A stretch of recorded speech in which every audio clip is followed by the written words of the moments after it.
الحمد لله نحمده ونستعينه ونستغفره ونؤمن به ونتوكل عليه ونعوذ بالله من شرور أنفسنا ومن سيئات أعمالنا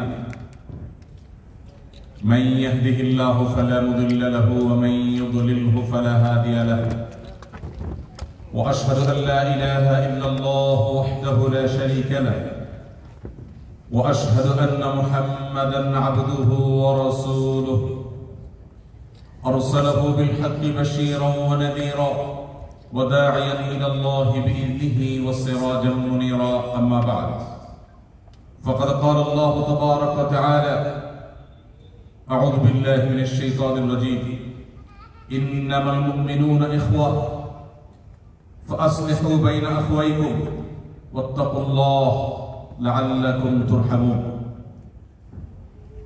وعن النعمان بن بشير رضي الله تعالى عنه عن النبي صلى الله عليه وسلم أنه قال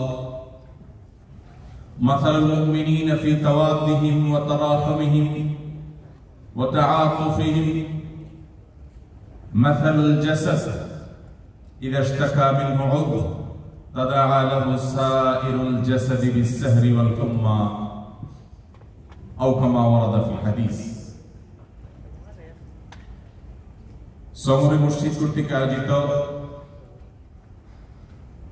কোরিয়ার সিউলে আজকের এই প্রবাসী বাংলাদেশি কমিউনিটির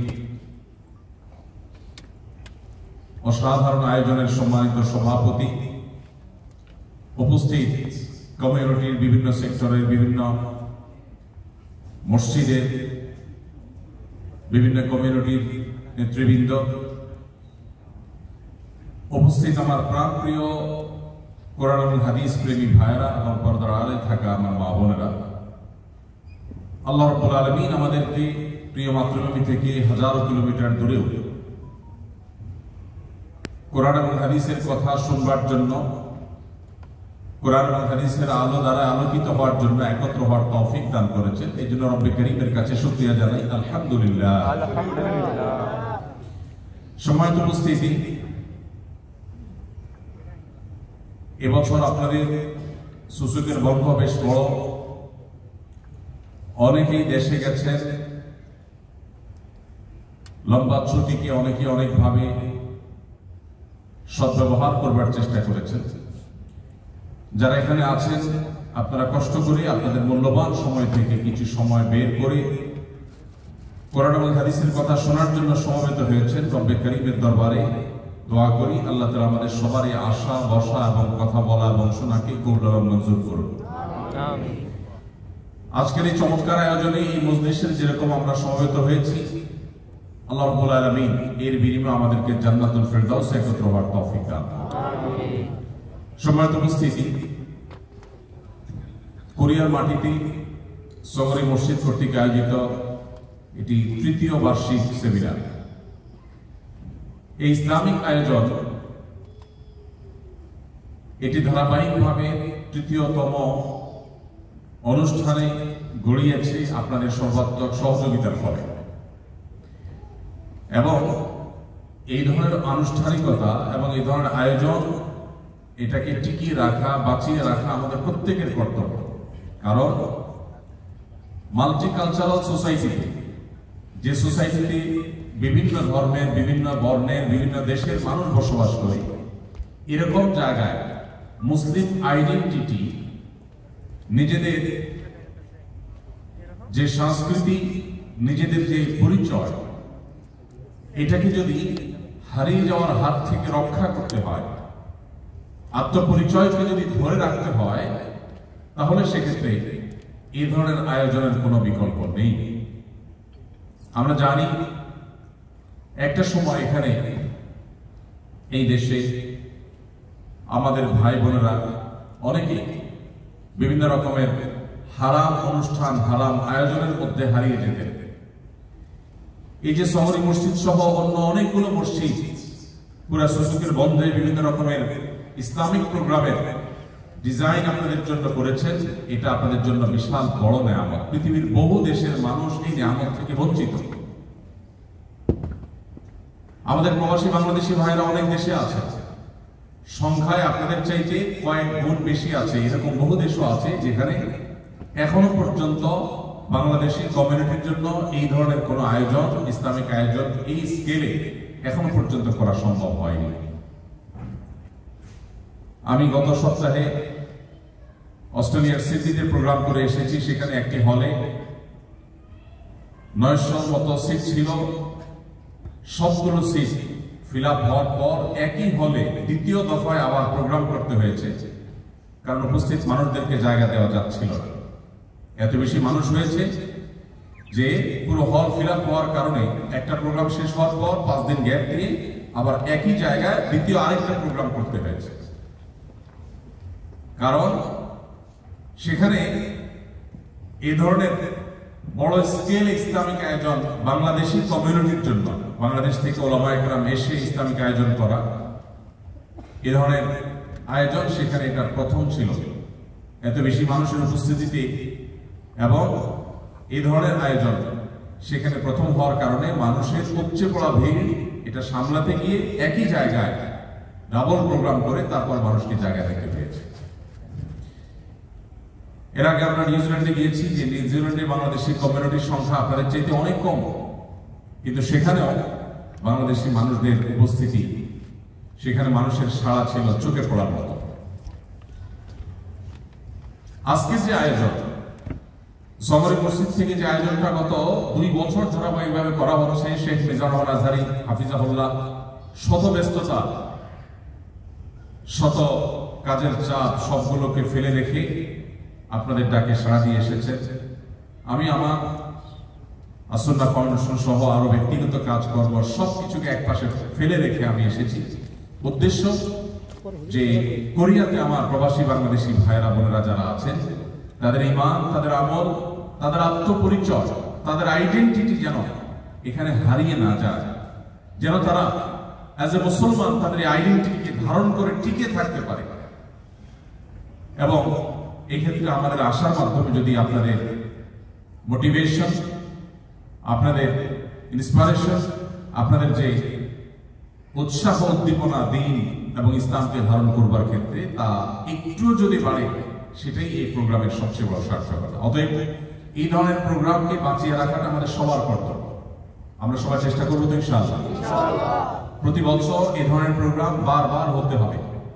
অন্যান্য ওলামায়ে কেরাম আসবেন, আগের বছর আরো অন্য আলেমরা আসবেন, কিন্তু আপনাদেরকে এই ধরনের আয়োজন ধরে রাখতে হবে। এই ধরনের আয়োজন যদি ধরে রাখা না যায়, তাহলে সেক্ষেত্রে আমাদের অনেক প্রবাসী ভাইরা অনেক দেশে তারা পরিবার সহকারে, অনেক সময় দেখা যায় ফ্যামিলি, বাচ্চা কাচ্চা, এমনকি নিজেরা পর্যন্ত তারা হারিয়ে গেছেন এবং আফসোস করে সেটাকে পুনরুদ্ধার করবার চেষ্টা করছেন। অতএব এই আয়োজন এটাকে টিকিয়ে রাখার জন্য এবং এই আয়োজনের পাশাপাশি আরো যতগুলো আয়োজন হচ্ছে পুরো কোরিয়ার মধ্যে, সেই সবগুলো আয়োজনকে আমাদের টিকিয়ে রাখার জন্য সবাইকে চেষ্টা চালাতে হবে। আল্লাহ আমাদের সবাইকে সেই তৌফিক দান করুন। সম্মানিত উপস্থিতি, একটা সুনির্দিষ্ট বিষয়ের উপর আমি কিছু কথা ইনশাআল্লাহ বলবো।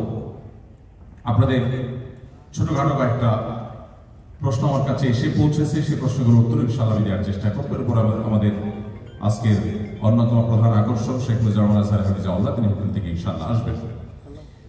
আমরা অনুষ্ঠান একেবারে শুরুতে নিয়তকে পরিষ্কার করে নিই। আমরা এখানে এসেছি কোরআন এবং হাদিসের আলোকে কিছু গাইডলাইন গ্রহণ করবার জন্য। আমাদের উদ্দেশ্যকে যদি আমরা খালেস করে নিই, তাহলে এখান থেকে ইনশাআল্লাহ উপকারী কোরআন এবং হাদিসের কথা এটা নিয়ে আমরা যেতে পারবো এবং আমাদের আশা এবং বসাটা সার্থক। প্রিয় ভাইরা, দেশে এই ধরনের একটা আয়োজন আমরা চাইলেও করতে পারি না, কারণ যেখানে সেখানে যে কোনো মসজিদে, যে কোনো হলে মানুষ ধারণ করবার, মানুষকে জায়গা দেওয়ার সুযোগ থাকে না। বেশিরভাগ জায়গায় দেখা যায় মানুষ ধারণ করাটা কঠিন হয়ে যায়। তো এখানে আপনাদের প্রবাসে থাকার কারণে আপনাদের প্রতি একটা আলাদা দায়বদ্ধতা আছে। বিশেষ করে আপনাদের এই ধরনের প্রোগ্রামের আয়োজন করার সুযোগ সারা বছর হয় না সুসুকের বন্দর ছাড়া, এবং এটা না হলে আবার আগামী 1 বছর পর্যন্ত এই ধরনের দিনই মোটিভেশন পাওয়ার সুযোগ আর আপনাদের হাতে থাকে না। সেজন্য এই প্রোগ্রাম আমাদের কাছে গুরুত্বপূর্ণ। সম্মানিত উপস্থিতি, আমি কোরআন কারীমের একটি আয়াত তেলাওয়াত করেছি। এই আয়াতে আল্লাহ রাব্বুল আলামিন আমরা এখানে যারা উপস্থিত আছি কিংবা আমাদের যে সমস্ত মুসলিম ভাই বোন এখানে উপস্থিত নেই, হোক তারা কোরিয়ার মাটিতে আছেন কিংবা কোরিয়ার বাইরে পৃথিবীর যে কোনো প্রান্তে আছেন, একজন মুসলিম তিনি যদি আফ্রিকার জঙ্গলেও বসবাস করেন, কেউ যদি সুদূর আমেরিকাতে বসবাস করেন, কেউ যদি এশিয়ার অন্য কোনো অঞ্চলে বসবাস করেন কিংবা পৃথিবীর আরেক প্রান্ত অস্ট্রেলিয়া নিউজিল্যান্ডের ওই সাইডে বসবাস করেন, যে প্রান্তে বসবাস করুন না কেন, আল্লাহ সুবহানাহু ওয়া তাআলা আমাদের একটা বন্ধনের কথা উল্লেখ করেছেন, ইন্নামাল মুমিনুনা ইখওয়াহ। নিশ্চয়ই সারা পৃথিবীর সমস্ত ঈমানদারেরা, সকল মুমিনেরা সবাই পরস্পর পরস্পরের ভাই। একজন মানুষ তার আপন ভাইকে যেরকম ভাই মনে করে, একজন অপরিচিত, ভিনদেশী, ভিন্ন ভাষা, ভিন্ন পরিচয়, যার সাথে হয়তো ব্যক্তিগত আপনার পরিচয় নেই, শুধুমাত্র তিনি মুসলিম, আপনিও মুসলিম, তিনি ঈমানদার, আপনি ঈমানদার, এই সূত্রে আপনারা পরস্পর পরস্পরের ভাই, আমরা পরস্পর পরস্পরের ভাই। এই তিনটি শব্দ, ইন্নামাল মুমিনুনা ইখওয়াহ, নিশ্চয়ই সন্দেহাতীতভাবে সকল ঈমানদারেরা ভাই। এখানে আমাদের বিশাল বড় একটা আইডেন্টিটির কথা আল্লাহ উল্লেখ করেছেন, আমাদের বিশাল বড় একটা পরিচয়ের কথা উল্লেখ করেছেন, এবং এই আয়াতের মধ্যে আল্লাহ তাআলা আমাদের একটা বিশাল বড় দায়িত্বের দিকে ইঙ্গিত করেছেন। যখন গোটা পৃথিবীর সমস্ত মুসলমানরা আমরা পরস্পর পরস্পরের ভাই, অতএব আমরা পরস্পর পরস্পরের কল্যাণ কামনা করব এবং পরস্পর পরস্পরকে যত বেশি সম্ভব সহযোগিতা মানসিকতা আমাদেরকে ধারণ করতে হবে, লালন করতে হবে। একের বিপদে অন্যকে পাশে দাঁড়াতে হবে, এটাকে আমাদের জন্য আল্লাহ রাব্বুল আলামিন আবশ্যক করে দিয়েছে। এই যে মুসলিম ভ্রাতৃত্ব, এই মুসলিম ভ্রাতৃত্বকে আমরা অনেক মুসলিম নামাজ কালাম পড়ার পরও সেভাবে ধারণ করতে পারি না, সেভাবে আমাদের ভেতরে আমরা সেটাকে লালন করতে পারি না, যেটা আমাদের অনেক বড় একটা ল্যাকিংস বা দুর্বলতা। অ্যাজ এ মুসলমান আমরা গোটা পৃথিবীর সমস্ত মুসলমানদের সুখে সুখী হওয়া, গোটা বিশ্বের সমস্ত মুসলমানদের কষ্টে কষ্ট অনুভব করাটা আমাদের নৈতিক দায়িত্ব। দুর্ভাগ্য আমাদের, গোটা বিশ্বের অন্য ভাষাভাষী মুসলিম তো পরের কথা, আমার স্বদেশী, আমার ভাষার যে সমস্ত মুসলিমেরা আছেন তাদেরকে পর্যন্ত অনেক সময় আমরা আপন করতে পারি না, তাদেরকে ভাই হিসাবে আমরা ঠিক বা জ্ঞান করতে পারি না। যে হাদিসটা আমি পাঠ করেছি সেই হাদিসে এই ইসলামী বা মুসলিম ভ্রাতৃত্বকে আরো বড় আকারে, বড় অ্যাঙ্গেলে দেখানো হয়েছে। নবী করিম সাল্লাল্লাহু আলাইহি সাল্লাম থেকে সেই হাদিসটি বর্ণনা করেছেন ইমাম মুসলিম রাহিমাহুল্লাহ, যেটা বর্ণনাকারী সাহাবী ছিলেন নুমান ইবনে বাশীর রাদিয়াল্লাহু তাআলা আনহু। তিনি বলেন, নবী করিম সাল্লাল্লাহু আলাইহি সাল্লাম ইরশাদ করেছেন, মাসালুল মুমিনিনা ফি তাওয়াদ্দিহিম ওয়া তারাহুমিহিম ওয়া তাআতুফিহিম মাসালুল জাসাদ। অর্থাৎ গোটা পৃথিবীর সমস্ত ঈমানদারদের পরস্পর পরস্পরের মধ্যে দৃষ্টান্ত হলো একে অন্যের প্রতি মায়া, মমতা, সহমর্মিতা, আন্তরিকতা, দয়া, অনুগ্রহ করা। এগুলোর ক্ষেত্রে গোটা বিশ্বের সমস্ত মুসলমানরা একটা দেহের মতো, একটা শরীরের মতো। ইদাশতাকা মিনহু উযওয়ান তাদাআ লাহু সাইরুল জাসাদি বিল সাহরি ওয়াল হুম্মা। একটা শরীর বা একটা দেহের যেরকম কোন একটা অঙ্গ যদি অসুস্থ হয় তাহলে পুরো শরীর সেটাকে অনুভব করে। কারোর যদি পায়ে আঘাতপ্রাপ্ত হন পুরো শরীর জ্বর হয়ে যায়, পুরো শরীরে জ্বর এসে যায়। কারোর যদি হাত ভেঙে যায় গোটা শরীর কষ্ট অনুভব করে। যদি কারোর শরীরে কোনো অসুস্থতা দেখা দেয়, সেই অসুস্থতার কারণে শুধুমাত্র সেই অঙ্গ নির্ঘুম থাকে না, পুরো শরীর নির্ঘুম থেকে যায়। নবী করিম সাল্লাল্লাহু আলাইহি সাল্লামের এই ঐতিহাসিক হাদিস আমাদেরকে বিশাল বড় একটা দায়িত্ববোধের কথা স্মরণ করিয়ে দেয়, আর সেটি হলো গোটা পৃথিবীর যে কোনো প্রান্তে কোনো মুসলিম কষ্টে নিবেদিত হবে, সেই কষ্ট আমার মধ্যে অনুভব হতে হবে। পৃথিবীর যে কোনো প্রান্তে মুসলিম যখন ভালো কোনো অ্যাচিভ করবে, অর্জন করবে, সেটাকে আমার খুশির কারণ হিসাবে ধারণ করতে হবে। সম্মানিত ভাইরা, আজ পৃথিবীর চতুর্প্রান্তে আমরা তাকালেই দেখি বিভিন্ন প্রান্তে মুসলিমরা আজ নির্যাতিত, নিষ্পেষিত, নানাভাবে অবহেলিত। বিশেষ করে আজকের পৃথিবী আধুনিক বিশ্বের সবচেয়ে বড় লজ্জা, আধুনিক পৃথিবীর সবচেয়ে বড় অপমানের বিষয় এবং মানবতার মুখোশধারী সভ্যতার আসল রূপ প্রকাশ পেয়েছে ফিলিস্তিনে। আপনারা জানেন, সেখানে আমাদের মুসলিম ভাই বোনেরা তারা তাদের চোখের সামনে নিজের সন্তান খাবারের অভাবে দিন দিন দুর্ভিক্ষে নিপতিত হয়ে কাঠের মতো শুকিয়ে মৃত্যুর কোলে ঢলে পড়েছে। পৃথিবীর কোন মা বাবার সামনে তার সন্তানকে হত্যা করা, কোন অস্ত্র দিয়ে তাকে শেষ করে দেওয়া, এটা এতটা কষ্টের নয় যতটা কষ্টের একজন মায়ের সামনে, একজন বাবার সামনে সন্তান অনাহারে, ক্ষুধায়, তৃষ্ণায় শুকিয়ে কাঠ হয়ে মৃত্যুবরণ করার মধ্যে। আমার আজকের পৃথিবীতে যা হচ্ছে, মানব ইতিহাসে বহু বর্বরতা ইতিপূর্বে হয়েছে। সেই রোমের কলোসিয়াম থেকে নিয়ে মানব ইতিহাসে অনেক বর্বর ঘটনা ঘটেছে, আমরা জানি। কিন্তু আজকের পৃথিবীতে যেটি হচ্ছে, ফিলিস্তিনের মাটিতে গাজায় যেটি হচ্ছে, এটি মানব সভ্যতা এক বিরল ঘটনা। ইতিপূর্বে মানব সভ্যতা এত নিকৃষ্টতম অমানবিক আচরণ, এত মর্মান্তিক পশুসুলভ আচরণ পৃথিবীতে ইতিপূর্বে কেউ কখনো দেখেনি। গোটা পৃথিবীর মানুষ যেন স্টেডিয়ামে বসে আছে, আর স্টেডিয়ামের ঠিক মধ্যখানে ছোট্ট একটি ভূখণ্ডে যেন কিছু মানুষকে তিলে তিলে শেষ করা হচ্ছে। যে মানুষগুলো খাবার নয়, গুলিকে ওয়েলকাম করার জন্য অপেক্ষা করছে। যে মানুষগুলো খাবার নয়, তারা যেন মরতে চাইছে, কারণ ক্ষুধার কষ্ট থেকে তারা মুক্তি চাচ্ছে। সমাজ ভাইয়ের আমার, আজকের পৃথিবী মানবতার অনেক লম্বা লম্বা সবক আমাদেরকে শোনায়। আজকের এই পৃথিবী মানবাধিকারের অনেক বড় বড় স্লোগান আমাদেরকে শোনায়, কিন্তু আমরা দেখতে পাই যে গোটা বিশ্বের মানুষের বাসায় খাবার নষ্ট হচ্ছে, উপচে পড়ছে, অথচ ছোট্ট একটি জায়গা, ছোট্ট একটা শহর, সেখানে মানুষ না খেয়ে কঙ্কাল হয়ে হয়ে শুধুমাত্র মৃত্যুর প্রহর করছে। গোটা বিশ্বের মানুষ তাদেরকে খাবার দেওয়ার জন্য প্রস্তুত। মানুষের একজন আসামি, একজন অপরাধী মানুষ হলেও কেউ, তারও মৃত্যুদণ্ড কার্যকর করা হলেও তার আগ মুহূর্তেও তাকে খাবারের সুযোগটা দেওয়া হয়। কিন্তু দিনকে দিন, মাসকে মাস, বছরকে বছর এই সব শহরের মানুষকে, গাজা শহরের মানুষগুলোকে না খেয়ে মৃত্যুর মুখে ঠেলে দেওয়া হচ্ছে, এবং গোটা পৃথিবীর মানুষ নির্বিকার চেয়ে চেয়ে দিচ্ছে। এই যে মুসলিমদের কষ্ট, সেই কষ্টটা নিজের ভেতর থেকে অনুভব করা, সেই কষ্টটাকে ফিল করা, এই কষ্টটাকে ধারণ করা, এই কষ্টে আপনার আমার চোখে পানি আসা, আমাদের অন্তরটা বিগলিত হওয়া, নিজের সন্তানকে নিয়ে যখন আমরা আনন্দ ফুর্তিতে মগ্ন হই, তখন সেই সন্তানগুলোর কথা মনে করা, এটা আমাদের ঈমানের দাবি।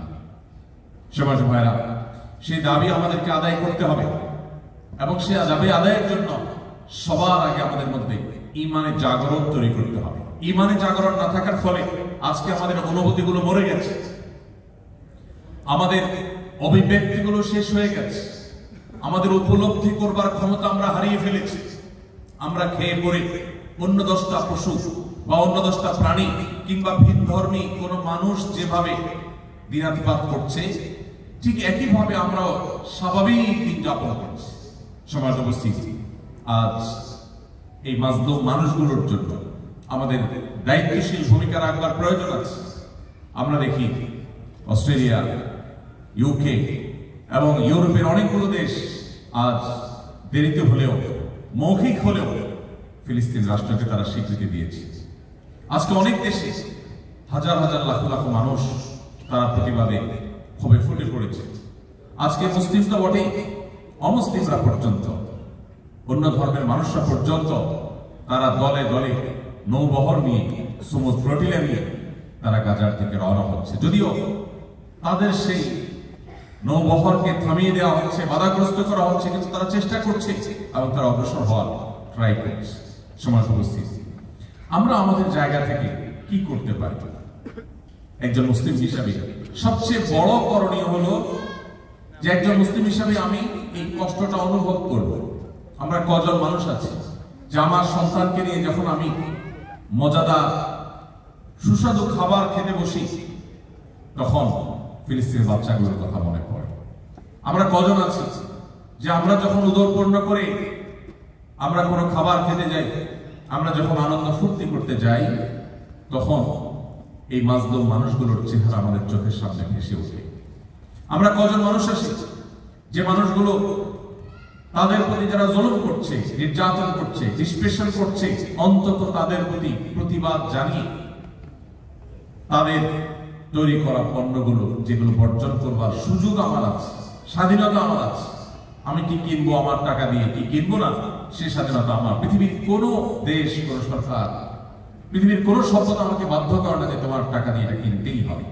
অতএব আমার ক্ষমতার মধ্যে যেটুকু আছে সে দায়িত্বটুকু অন্তত মুসলিম ভ্রাতৃত্ব বোধ থেকে, মাজলুমদের প্রতি সহমর্মিতা প্রকাশের জায়গা থেকে আমরা কজন মানুষ প্রকাশ করতে পেরেছি? এই প্রশ্ন আজ আমাদের বিবেককে করতে হবে। এবং শুধু তাই নয়, একজন সাধারণ মুসলিম হিসেবেও কিভাবে এই মাজলুম মানবতাকে মুক্ত করা যায় সেজন্য আমাদের ভাবনা, আমাদের চিন্তা, আমাদের প্রচেষ্টা, আমাদের পরিকল্পনা থাকতে হবে। আজ আমাদের ঈমানগুলো এতটাই ঠুনকো হয়ে গেছে যে নবী করিম সাল্লাল্লাহু আলাইহি ওয়াসাল্লাম যেখানে গোটা পৃথিবীর সমস্ত মুসলমানকে একটি দেহের সাথে তুলনা করেছেন, একটি দেহের এক অংশ ব্যথা পেলে অন্য অংশ ব্যথাহীন থাকে না, বরং সেও ব্যথা অনুভব করে। ঠিক একইভাবে গোটা বিশ্বের সমস্ত মুসলমানরা আমরা একের কষ্টে অন্যজন কষ্ট অনুভব করার কথা। আল্লাহ রাব্বুল আলামিন আমাদেরকে সেরকম ঈমানি অনুভূতি, আমাদের মধ্যে সেরকম মুসলিম ভ্রাতৃত্ব বোধ, আমাদের মধ্যে সেরকম সৌহার্দ্য এবং সম্প্রীতি বোধ, আমাদের মধ্যে পরস্পরের কষ্টকে অনুভব করার মতো ঈমানের শক্তি আমাদের সবাইকে আল্লাহ তাআলা দান করুন। সম্মানিত উপস্থিতি, আজ এই মাল্টিকালচারাল সোসাইটিতে আমরা যারা বসবাস করছি, যেখানে অনেক দেশের মানুষ, অনেক ভাষার মানুষ, অনেক ধর্মের মানুষ বসবাস করে, এই ধরনের সোসাইটিতে নিজেদের আত্মপরিচয় বা আইডেন্টিটি, ইমানদার হিসাবে নিজেদের পরিচয়কে টিকিয়ে রাখাটা সবচেয়ে বড় চ্যালেঞ্জিং বিষয়। এই চ্যালেঞ্জিং বিষয়টি আমাদেরকে যে কোনো মূল্যে অর্জন করে ছাড়তেই হবে। সামান্য একটু ভালো থাকবার জন্য, কিছু টাকা পয়সা কামাই করবার জন্য, একটু বেশি বেতন ভাতা সুযোগ সুবিধা পাওয়ার জন্য আমরা যদি এই মাটিতে এসে আমাদের আত্মপরিচয়কে হারিয়ে ফেলি, আমরা যদি নিজেদেরকে শেষ করে ফেলি, আমাদের আইডেন্টিটি যদি ধ্বংসের মুখে পড়ে যায়, তাহলে এর চাইতে বড় বেদনাদায়ক কথা, এর চাইতে বড় লসের কোন প্রজেক্ট আরেকটা হতে পারে না। আপনি 2 দিন ভালো থাকার জন্য 200 দিনের কষ্টকে আলিঙ্গন করলেন, আপনি 10 দিন সুখে থাকবার জন্য 200 দিনকে দুঃখে থাকার ব্যবস্থা বন্দোবস্ত করলেন। এটা যেরকম কোনোভাবে গ্রহণযোগ্য নয়, এটা যেরকম কোনোভাবে প্রত্যাশিত নয়, এটা যেরকম কোনো বুদ্ধিমান মানুষের কাজ নয়, ঠিক একইভাবে একজন মুসলমান 20-30-40 বছর জীবনের যে অবশিষ্ট সময় বাকি আছে, এই সময়টা একটু ভালো থাকবার উদ্দেশ্যে এসে যদি তার অনন্তকালের ভালো থাকার পথকে বন্ধ করে দেন, রুদ্ধ করে দেন, তাহলে এর চেয়ে বড় দুর্ভাগ্যের, এর চেয়ে বড় লসের আর কোনো কাজ হতে পারে না। অতএব ভাইরা আমার, আমরা যারা নিজ দেশ থেকে এখানে এসেছি, এই দেশ, এদেশের মাটি আমাদেরকে অনেক কিছু দিয়েছে। এই দেশের প্রতিও আমাদের দায়িত্বশীলতা আছে, এদেশের প্রতিও আমাদের কর্তব্য বোধ থাকতে হবে। নবী করিম সাল্লাল্লাহু আলাইহি সাল্লাম বলেছেন, আলা কুল্লুকুম রাঈন ওয়া কুল্লুকুম মাসউলুন আন রাইয়াতিহি, তোমাদের প্রত্যেকে দায়িত্বশীল, প্রত্যেককে যার যার দায়িত্ব সম্পর্কে কিয়ামতের ময়দানে জিজ্ঞাসাবাদ করা হবে। এদেশের মানুষ, এদেশ, এদেশের সিস্টেম আমাদেরকে হালাল উপার্জন করবার সুযোগ দিয়েছে। আমাদের নিজের দেশেও অনেক পেশায় আমরা হালাল উপার্জন সব সময় স্মুথলি করতে পারি না, অথচ এখানে সেই সুযোগটা আমরা পেয়েছি। এজন্য তাদের প্রতি আমাদের যে কর্তব্য বোধ আছে, সেই কর্তব্য বোধের প্রতি আমাদেরকে দায়িত্বশীল আচরণ যেমন করতে হবে, তার পাশাপাশি আমরা একটু ভালো থাকার জন্য এসে আমাদের অনন্তকালের ভালো থাকার পথ যেন বন্ধ হয়ে না যায়, জান্নাতে যাওয়ার পথ যেন বন্ধ হয়ে না যায়, সেজন্য আমাদের দায়িত্বশীল আচরণ করতে হবে। তার জন্য আমি আপনাদেরকে 7টি পয়েন্টে কিছু পরামর্শ, আপনাদের ভাই হিসাবে কয়েকটা পয়েন্টে আপনাদের কিছু কথা আলোচনা করতে চাই, যেগুলো মেনে চলার মধ্য দিয়ে আমরা এই মাল্টি কালচারাল সোসাইটিতেও আমাদের আইডেন্টিটিকে, আমাদের আত্মপরিচয়কে, আমাদের নিজেদের ঈমানের পরিচয়কে ইনশাআল্লাহ আমরা বাঁচিয়ে রাখতে পারবো। আল্লাহ তাআলা আমাদের সবাইকে সেই তৌফিক দান করুন। সমাজ ভাই, আমরা এই মাল্টি কালচারাল সোসাইটিতে আমাদের ঈমানকে, আমাদের আত্মপরিচয়কে টিকিয়ে রাখবার প্রয়োজনে যে আমলগুলো করতে পারি বা যে কাজগুলো আমাদের করা উচিত, তার মধ্যে থেকে 1 নম্বর হলো আমাদের ঈমানকে মজবুত করা। আমরা যখন সাধারণ কোনো পানিতে সাঁতার কাটি, সেটা পুকুরের পানি হতে পারে, ছোটখাটো কোনো খাল বিলের পানি হতে পারে, সেখানে আমাদের অনেক বেশি সেফটি, অনেক বেশি সিকিউরিটি, অনেক বেশি নিরাপত্তা ব্যবস্থা আমাদের গ্রহণ করতে হয় না, কারণ সেখানে পানিটাতে সাধারণ স্রোত বহমান থাকে। কিন্তু আমরা যখন এই সাঁতারটাই কোনো উত্তাল সমুদ্রের মধ্যে কাটার প্রয়োজন হয়, তখন সেই সাঁতার কাটায় কিন্তু আমাদের অনেক সেফটি সিকিউরিটির ব্যবস্থা আমরা নিয়ে সাঁতার কাটার চেষ্টা করি। কারণ উত্তাল তরঙ্গের বিপরীতে সাঁতার কাটা আর সাধারণ ফ্লো এবং স্রোতের মধ্যে সাঁতার কাটা এটা এক জিনিস নয়।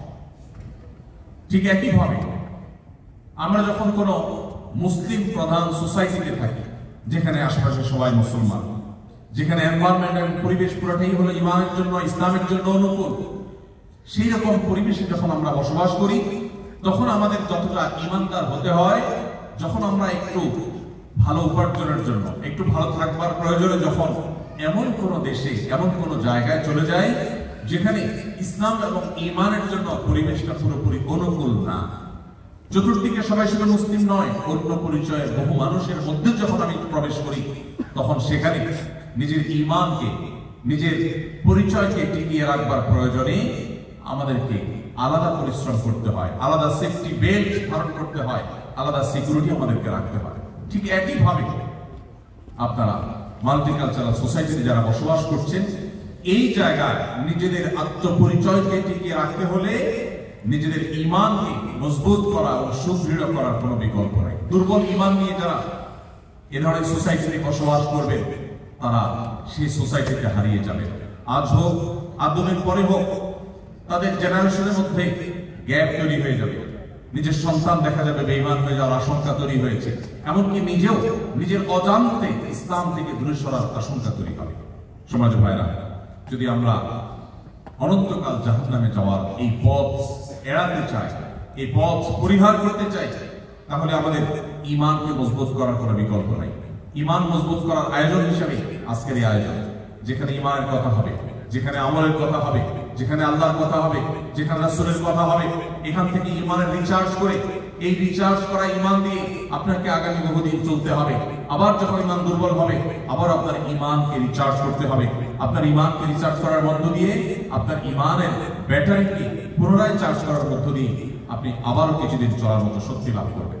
প্রিয় ভাই আমার, এই জন্য ঈমান সম্পর্কে আমাদের জানতে হবে। ঈমান সম্পর্কে যখন জানার কোনো সুযোগ তৈরি হবে, সেটাকে আমাদের লুফে নিতে হবে এবং সেখানে আমাদের অগ্রসর হতে হবে। নাম্বার 2, ইসলামের বেসিক নলেজ অর্জন করা। আমরা যদি ইসলামের মৌলিক যে সমস্ত শিক্ষা আছে এগুলো আমরা জানি, তাহলে প্রতিকূল পরিবেশে আমরা নিজেরা টিকে থাকতে পারবো, আমরা হারিয়ে যাব না।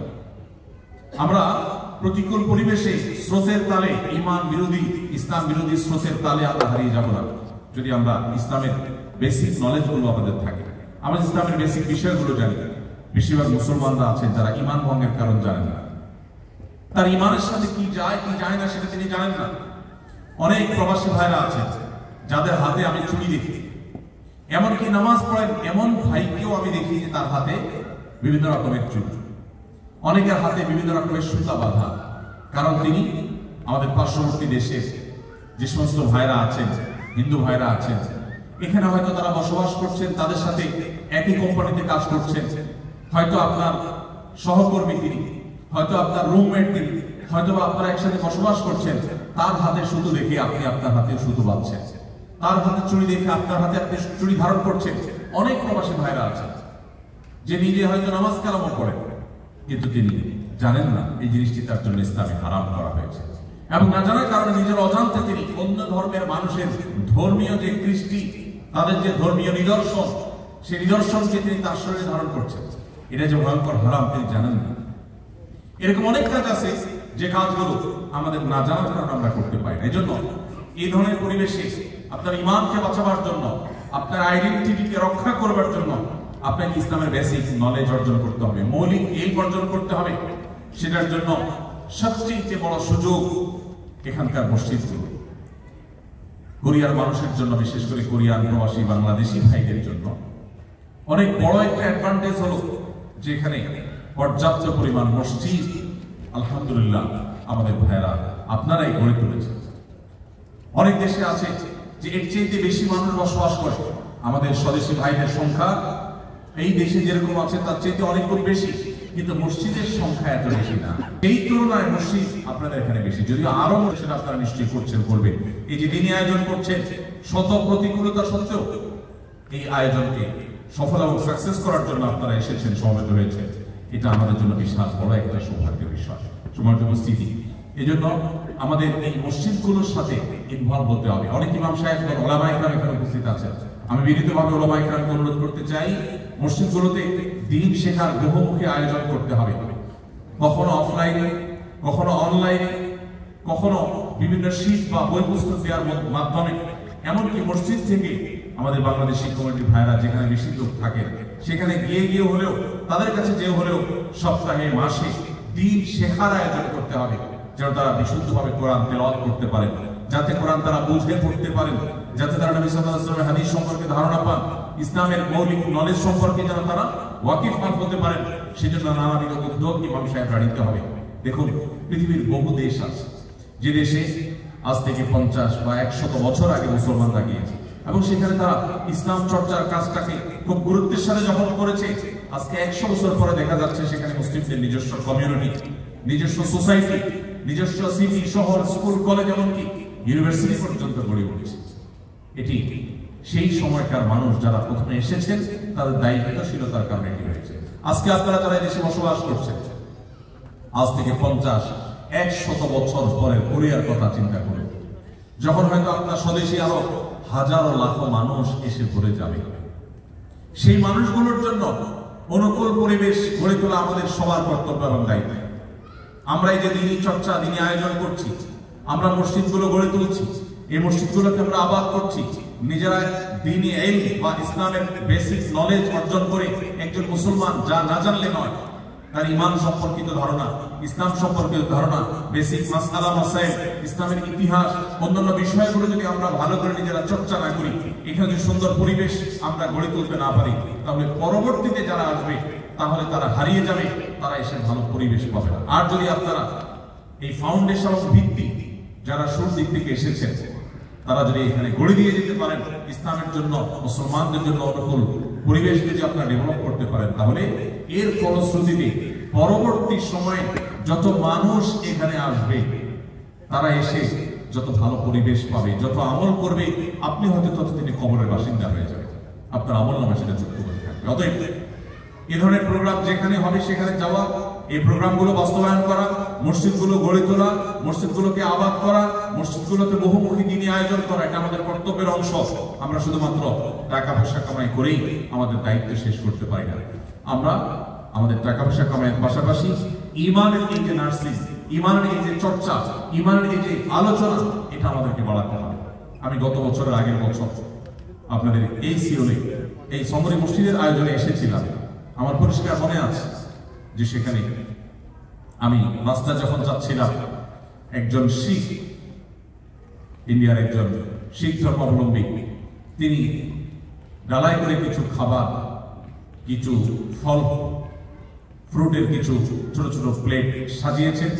পাশাপাশি তার শিখ ধর্ম সম্পর্কে যেন ধারণা পেতে পারে মানুষ, সেজন্য ছোট ছোট লিফলেট সাথে নিয়ে তিনি রাস্তা পার দিয়ে যাচ্ছেন আর ডিস্ট্রিবিউশন করছেন। আমি নিজের চোখে দেখেছি এই দৃশ্য, এবং এটি দেখার পর আমার মনে হলো যে আমার স্বদেশী ভাইরা যারা বিভিন্ন রকমের অপসংস্কৃতির মধ্যে হারিয়ে যান, খেলাধুলার মধ্যে ডুবে থাকে, যারা গান বাজনা ইত্যাদির মধ্যে নিমজ্জিত হয়ে থাকে, যারা এখানে এসে কিছু উপার্জন করবার সুযোগ আল্লাহ তাআলা দিয়েছেন, সেই টাকা পেয়ে নিজের মুসলিম পরিচয়কে পর্যন্ত ভুলে যান, নিজের দায়িত্বটুকু পর্যন্ত ভুলে যান, তাদের এই সমস্ত দৃশ্যগুলো দেখে দায়িত্ববোধ জাগ্রত হওয়া উচিত। প্রিয় ভাইরা আমার, আমরা যদি সবাই জাগ্রত হই, আমরা যদি সবাই মডেল মুসলমান হতে পারি, আমরা যদি আদর্শ মুসলমান হিসাবে নিজেদেরকে গড়ে তুলতে পারি, তাহলে আমি যেটি বলছিলাম যে এই মাটিতে আমাদের পরবর্তীতে যে সমস্ত আমাদের দেশ থেকে বা অন্য দেশ থেকে মুসলিমরা আসবেন, তারা একটা অনুকূল পরিবেশ পাবেন, একটা ভালো ফাউন্ডেশনের উপরে দাঁড়ানো ইসলামের সোসাইটিকে তারা দেখতে পাবেন, তারা তাদের পরিচয়কে বাঁচিয়ে রাখতে পারে। আপনার জান্নাতে যাওয়ার জন্য এর চেয়ে সহজ, এর চেয়ে শর্টকাট কোনো সংক্ষিপ্ত কোনো রাস্তা হতে পারে। আল্লাহ তাআলা আমাদেরকে সেই তৌফিক দান করুন। তাহলে এখানে আমাদের মুসলিম পরিচয়কে ধারণ করে রাখার জন্য আমাদেরকে দ্বীনের জ্ঞান অর্জন করতে হবে, ইসলামের নলেজ অর্জন করতে হবে। ইসলামের নলেজ অর্জন করার জন্য এই ধরনের অনুষ্ঠানে আসা যথেষ্ট না। এই ধরনের অনুষ্ঠানে এসে আপনি ইসলামের বেসিক নলেজ অর্জন করতে পারবেন না। এখানে এসে আপনি মোটিভেশন নিতে পারেন, এখানে এসে আপনি মানসিক প্রস্তুতি নিতে পারেন, এখানে এসে আপনি উৎসাহিত হতে পারেন, এখানে এসে আপনি অনুপ্রাণিত হতে পারেন, এখানে এসে এটার প্রয়োজনীয়তা উপলব্ধি করতে পারেন। কিন্তু আপনাকে ইসলামের বেসিক নলেজ অর্জন করবার জন্য অনলাইনে আজকাল অনেক কোর্স চালু হয়েছে, যেখান থেকে আপনি কোরআনটা শুদ্ধ করে তেলাওয়াত করা শিখতে পারেন। অনেক কোর্স আছে যার মধ্য দিয়ে আপনি কোরআনিক অ্যারাবিকটা জানতে পারেন, কাস্টমাইজ কোরআনিক অ্যারাবিক, আরবি ভাষার একটা কাস্টমাইজ ভার্সন শুধুমাত্র কোরআন বোঝার জন্য আপনি অনেক কোর্স পাবেন। অফলাইনে মসজিদগুলোতে ইমাম সাহেবরা, আমি জানি এখানকার প্রত্যেকটা মসজিদ, যে কয়টা মসজিদে আমি গিয়েছি, ইমাম সাহেবদের সাথে পরিচয় আছে, তারা প্রত্যেকে দাওয়াতি মানসিকতা লালন করে, তারা প্রত্যেকে দাওয়াতি মানসিকতা ধারণ করে। তাদের প্রত্যেককে আমি দাওয়াত কাজের ব্যাপারে ব্যাপক আলোকিত এবং আকুল তাদেরকে আমি দেখেছি। এই যে এই সুসুকের বন্ধে যে যতগুলো ইসলামিক আয়োজন হবে, হোক সংখ্যায় কম, কিন্তু অনেকগুলো আয়োজন যখন হবে, এই প্রত্যেকটা আয়োজনই মূলত আমাদের প্রবাসী বাংলাদেশী ভাইদের ঈমানকে নার্স করার জন্য, ঈমানকে চর্চা করার জন্য, পরিচর্যা করার জন্য বিশাল বড় ভূমিকা রাখবে। অতএব এগুলোকে আমাদের কাজে লাগাতে হবে। নাম্বার 3, সর্বোচ্চ গুরুত্বের সাথে সালাত আদায় করতে হবে, নামাজ আদায় করতে হবে। আমাদের এখানে অনেক ভাই হয়তো থাকতে পারে যারা নামাজ সেভাবে গুরুত্ব দিয়ে আদায় করেন। প্রিয় ভাই আমার, এই পরিবেশে, এই জায়গায় যেখানে নামাজ পড়ার অনুকূল পরিবেশ নাই, সুযোগ নাই, অনেকে হয়তো অনেক কোম্পানিতে জব করেন যে কোম্পানিতে হয়তো নামাজের ছুটি, নামাজের জায়গা পান না। জুমার দিন ডিউটি থাকে, এমন জায়গা থাকে যেখানে জুমার নামাজ আদায় করার সুযোগ থাকে না। একজন মুসলমান কোন অবস্থাতে তিনি নামাজ ত্যাগ করতে পারেন না।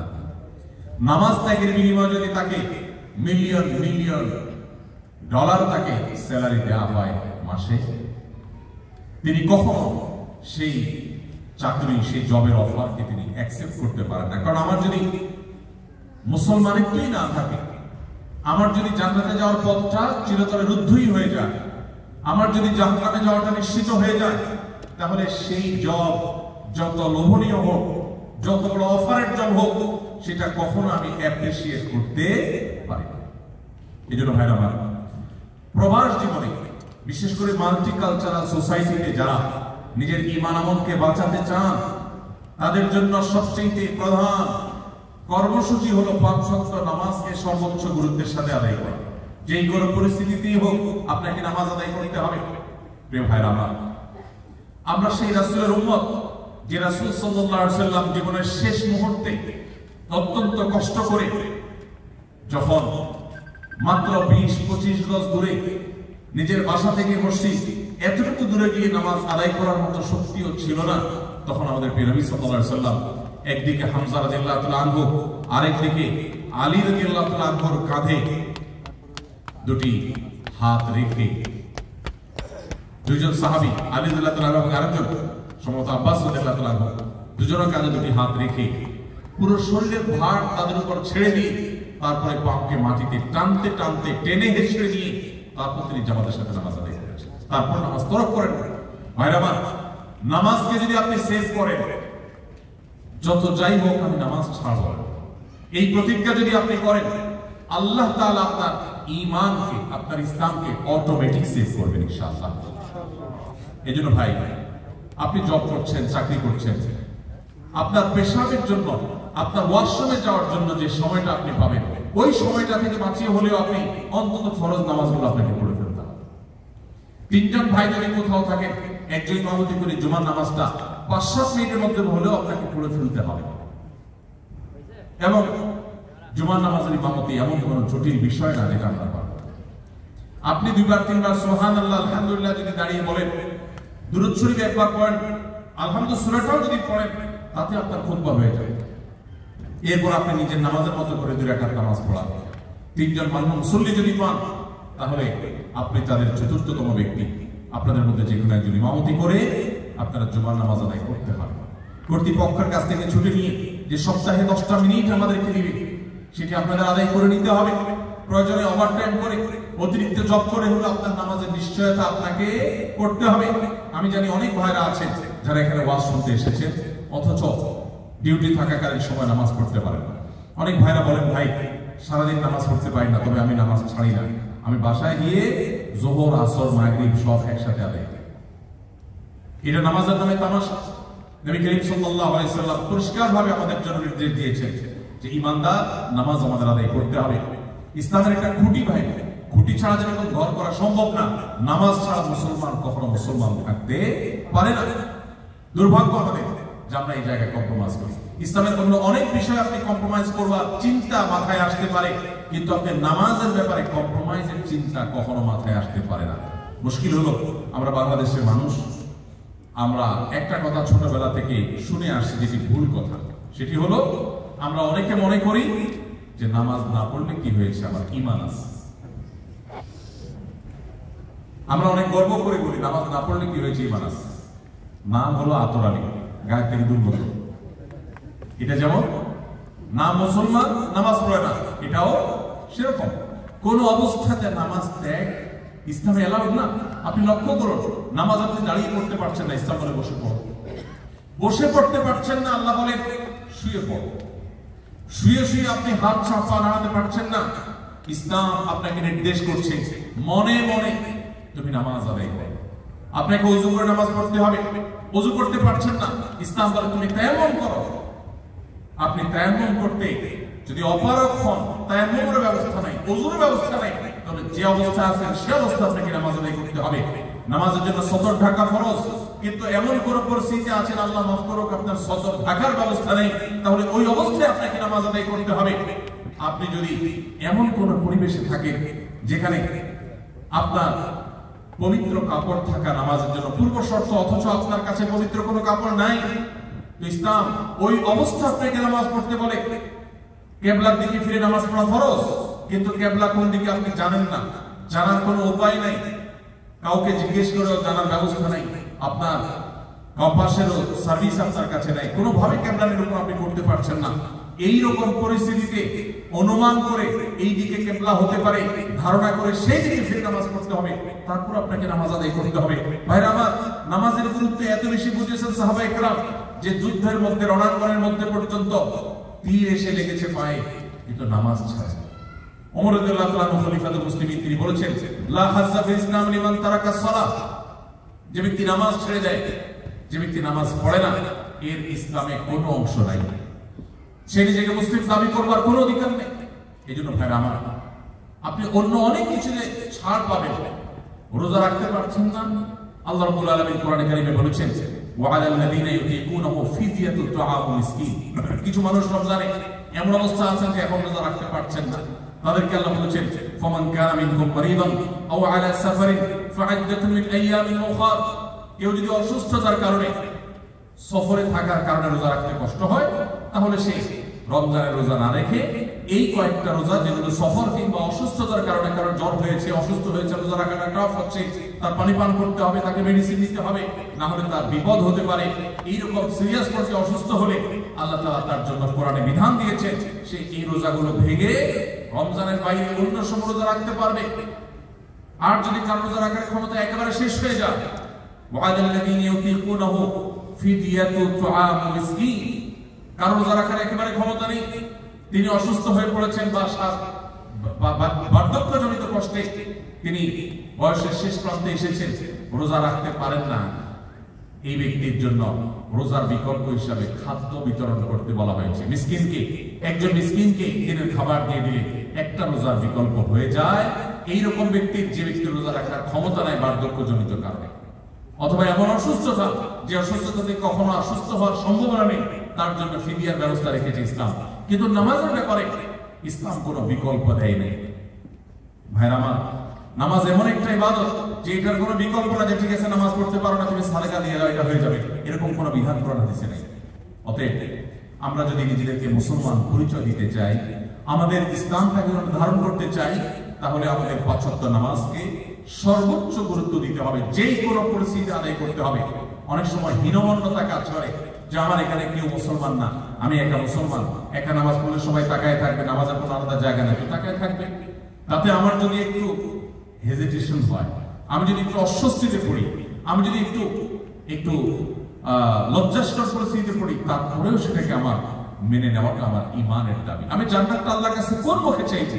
অনন্তকালের সুখের ঠিকানা জান্নাতে চাইবো, সেখানে তো আমাকে কিছু স্যাক্রিফাইস করতে হবে। এই স্যাক্রিফাইসের বিনিময়ে আল্লাহর কাছে আমি জান্নাত চাইতে পারি। প্রিয় ভাইরা আমার, আমি আবার বলছি, একটা সময় আমাদের স্বদেশে বাংলাদেশিদের সংখ্যা কোরিয়ার মাটিতে ইনশাআল্লাহ এখন যে সংখ্যা আছে এর চাইতে হয়তো বহু গুণ বেড়ে যাবে, অনেক গুণ হয়তো বেড়ে যাবে।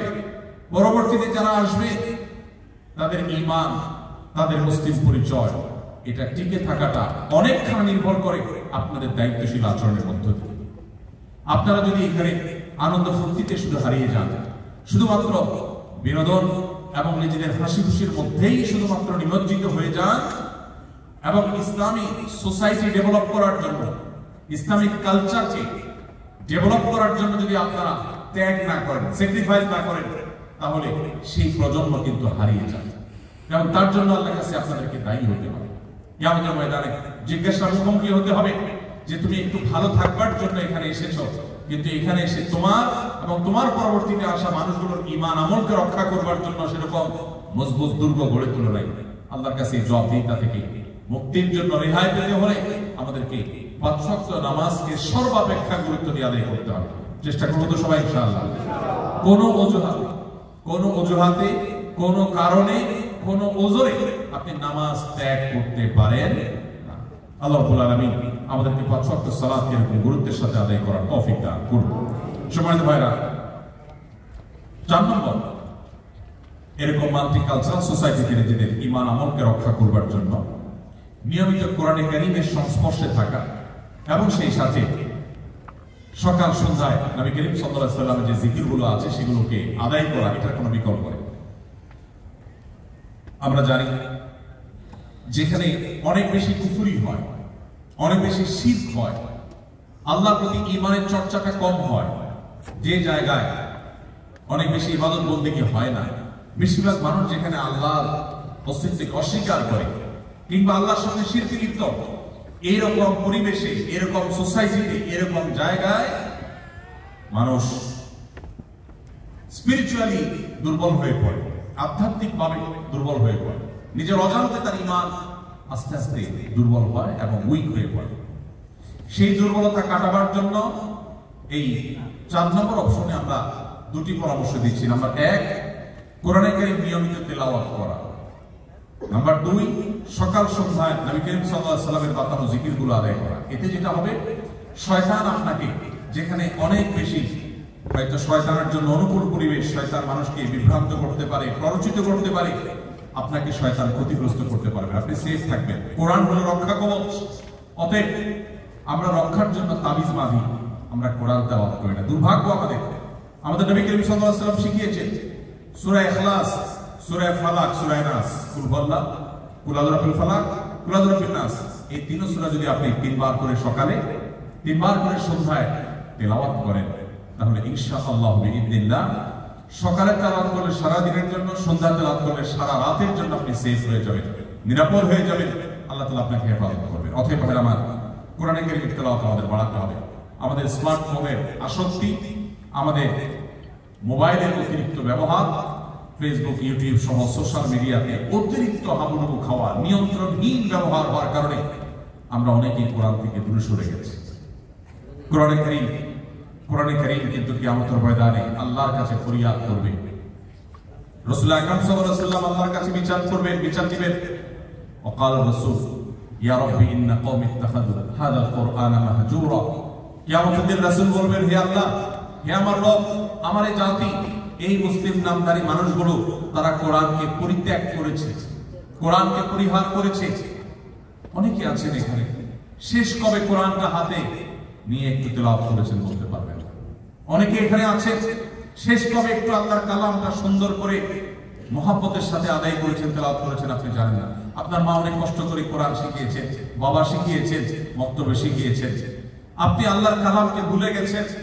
আপনি সোশ্যাল মিডিয়াতে ফেসবুকে ঘন্টা সময় দিচ্ছেন, যেখান থেকে আপনার 2 পয়সার কোনো দুনিয়ার লাভ আসে না, আখিরাতের লাভ তো আসার প্রশ্নই ওঠে না। সেখানে আপনি ঘন্টায় ঘন্টা আপনি ব্যয় করছেন, অথচ কোরআনকে আপনি ভুলে গেছেন। ভাইরা আমার, এখানে প্রবাসেও আপনারা মসজিদে অথবা যেখানে কয়েকজন ভাইরা থাকেন, কয়েকজন মিলে আপনারা গ্রুপ করে কোরআন শেখার আয়োজন করতে পারেন। আগে থেকে কোরআন জানা আছে, তবে সেই কোরআনটা তেলাওয়াত করার অভ্যাস গড়ে তুলতে পারেন। কোরআন আমাদেরকে হেফাজত করবে আল্লাহ তাআলার ইচ্ছায়, আল্লাহ তাআলার অনুগ্রহে। নবী করিম সাল্লাল্লাহু আলাইহি সাল্লাম বলেছেন, ইন্নাল্লাহা ইয়ারফাউ বিহাদাল কিতাবি আকওয়ামা ওয়া ইয়াদাউ বিহি আখারিন। এই কোরআন সেই মহাগ্রন্থ যেটার মধ্য দিয়ে আল্লাহ তাআলা বহু জাতির মর্যাদাকে আকাশে তুলবেন, আবার এই কোরআনের প্রতি দায়িত্বহীন আচরণ করবার কারণে বহু জাতিকে আল্লাহ তাআলা ধ্বংসের অতল তলে হারিয়ে দিবেন।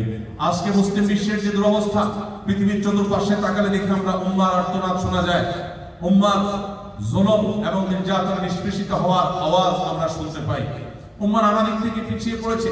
উম্মার এই দুরবস্থার অন্যতম প্রধান কারণ হলো আজ মুসলিম উম্মাহ, মুসলিম মিল্লাত কোরআনকে পরিহার করেছে। ভাইরা আমার, এজন্য কোরআনকে এবং সেই সাথে রাসূল সাল্লাল্লাহু আলাইহি ওয়াসাল্লামের হাদিসকে আমাদের ধারণ করতে হবে, চর্চা করতে হবে। বিশেষ করে এই ধরনের পরিবেশে যেখানে শিরক, কুফর, আল্লাহর প্রতি অবিশ্বাস চতুর্দিকে হচ্ছে, বেশিরভাগ মানুষই অবিশ্বাসী, সেই জায়গায় আল্লাহর রহমত পেতে হলে আপনাকে কোরআনকে আঁকড়ে ধরতে হবে।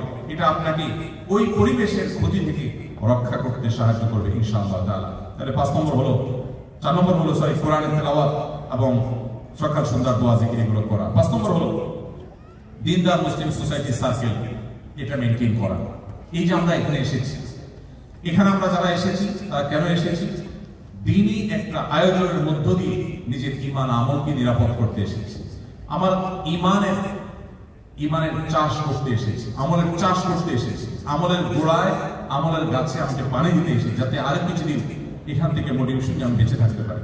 এইভাবে আপনারা যেখানে যারা বসবাস করেন, সেখানে যে মসজিদ আছে, সেই মসজিদকে কেন্দ্র করে আপনাদের সোসাইটি গড়ে উঠতে পারে, সেটাকে কেন্দ্র করে আপনাদের সার্কেল গড়ে উঠতে পারে।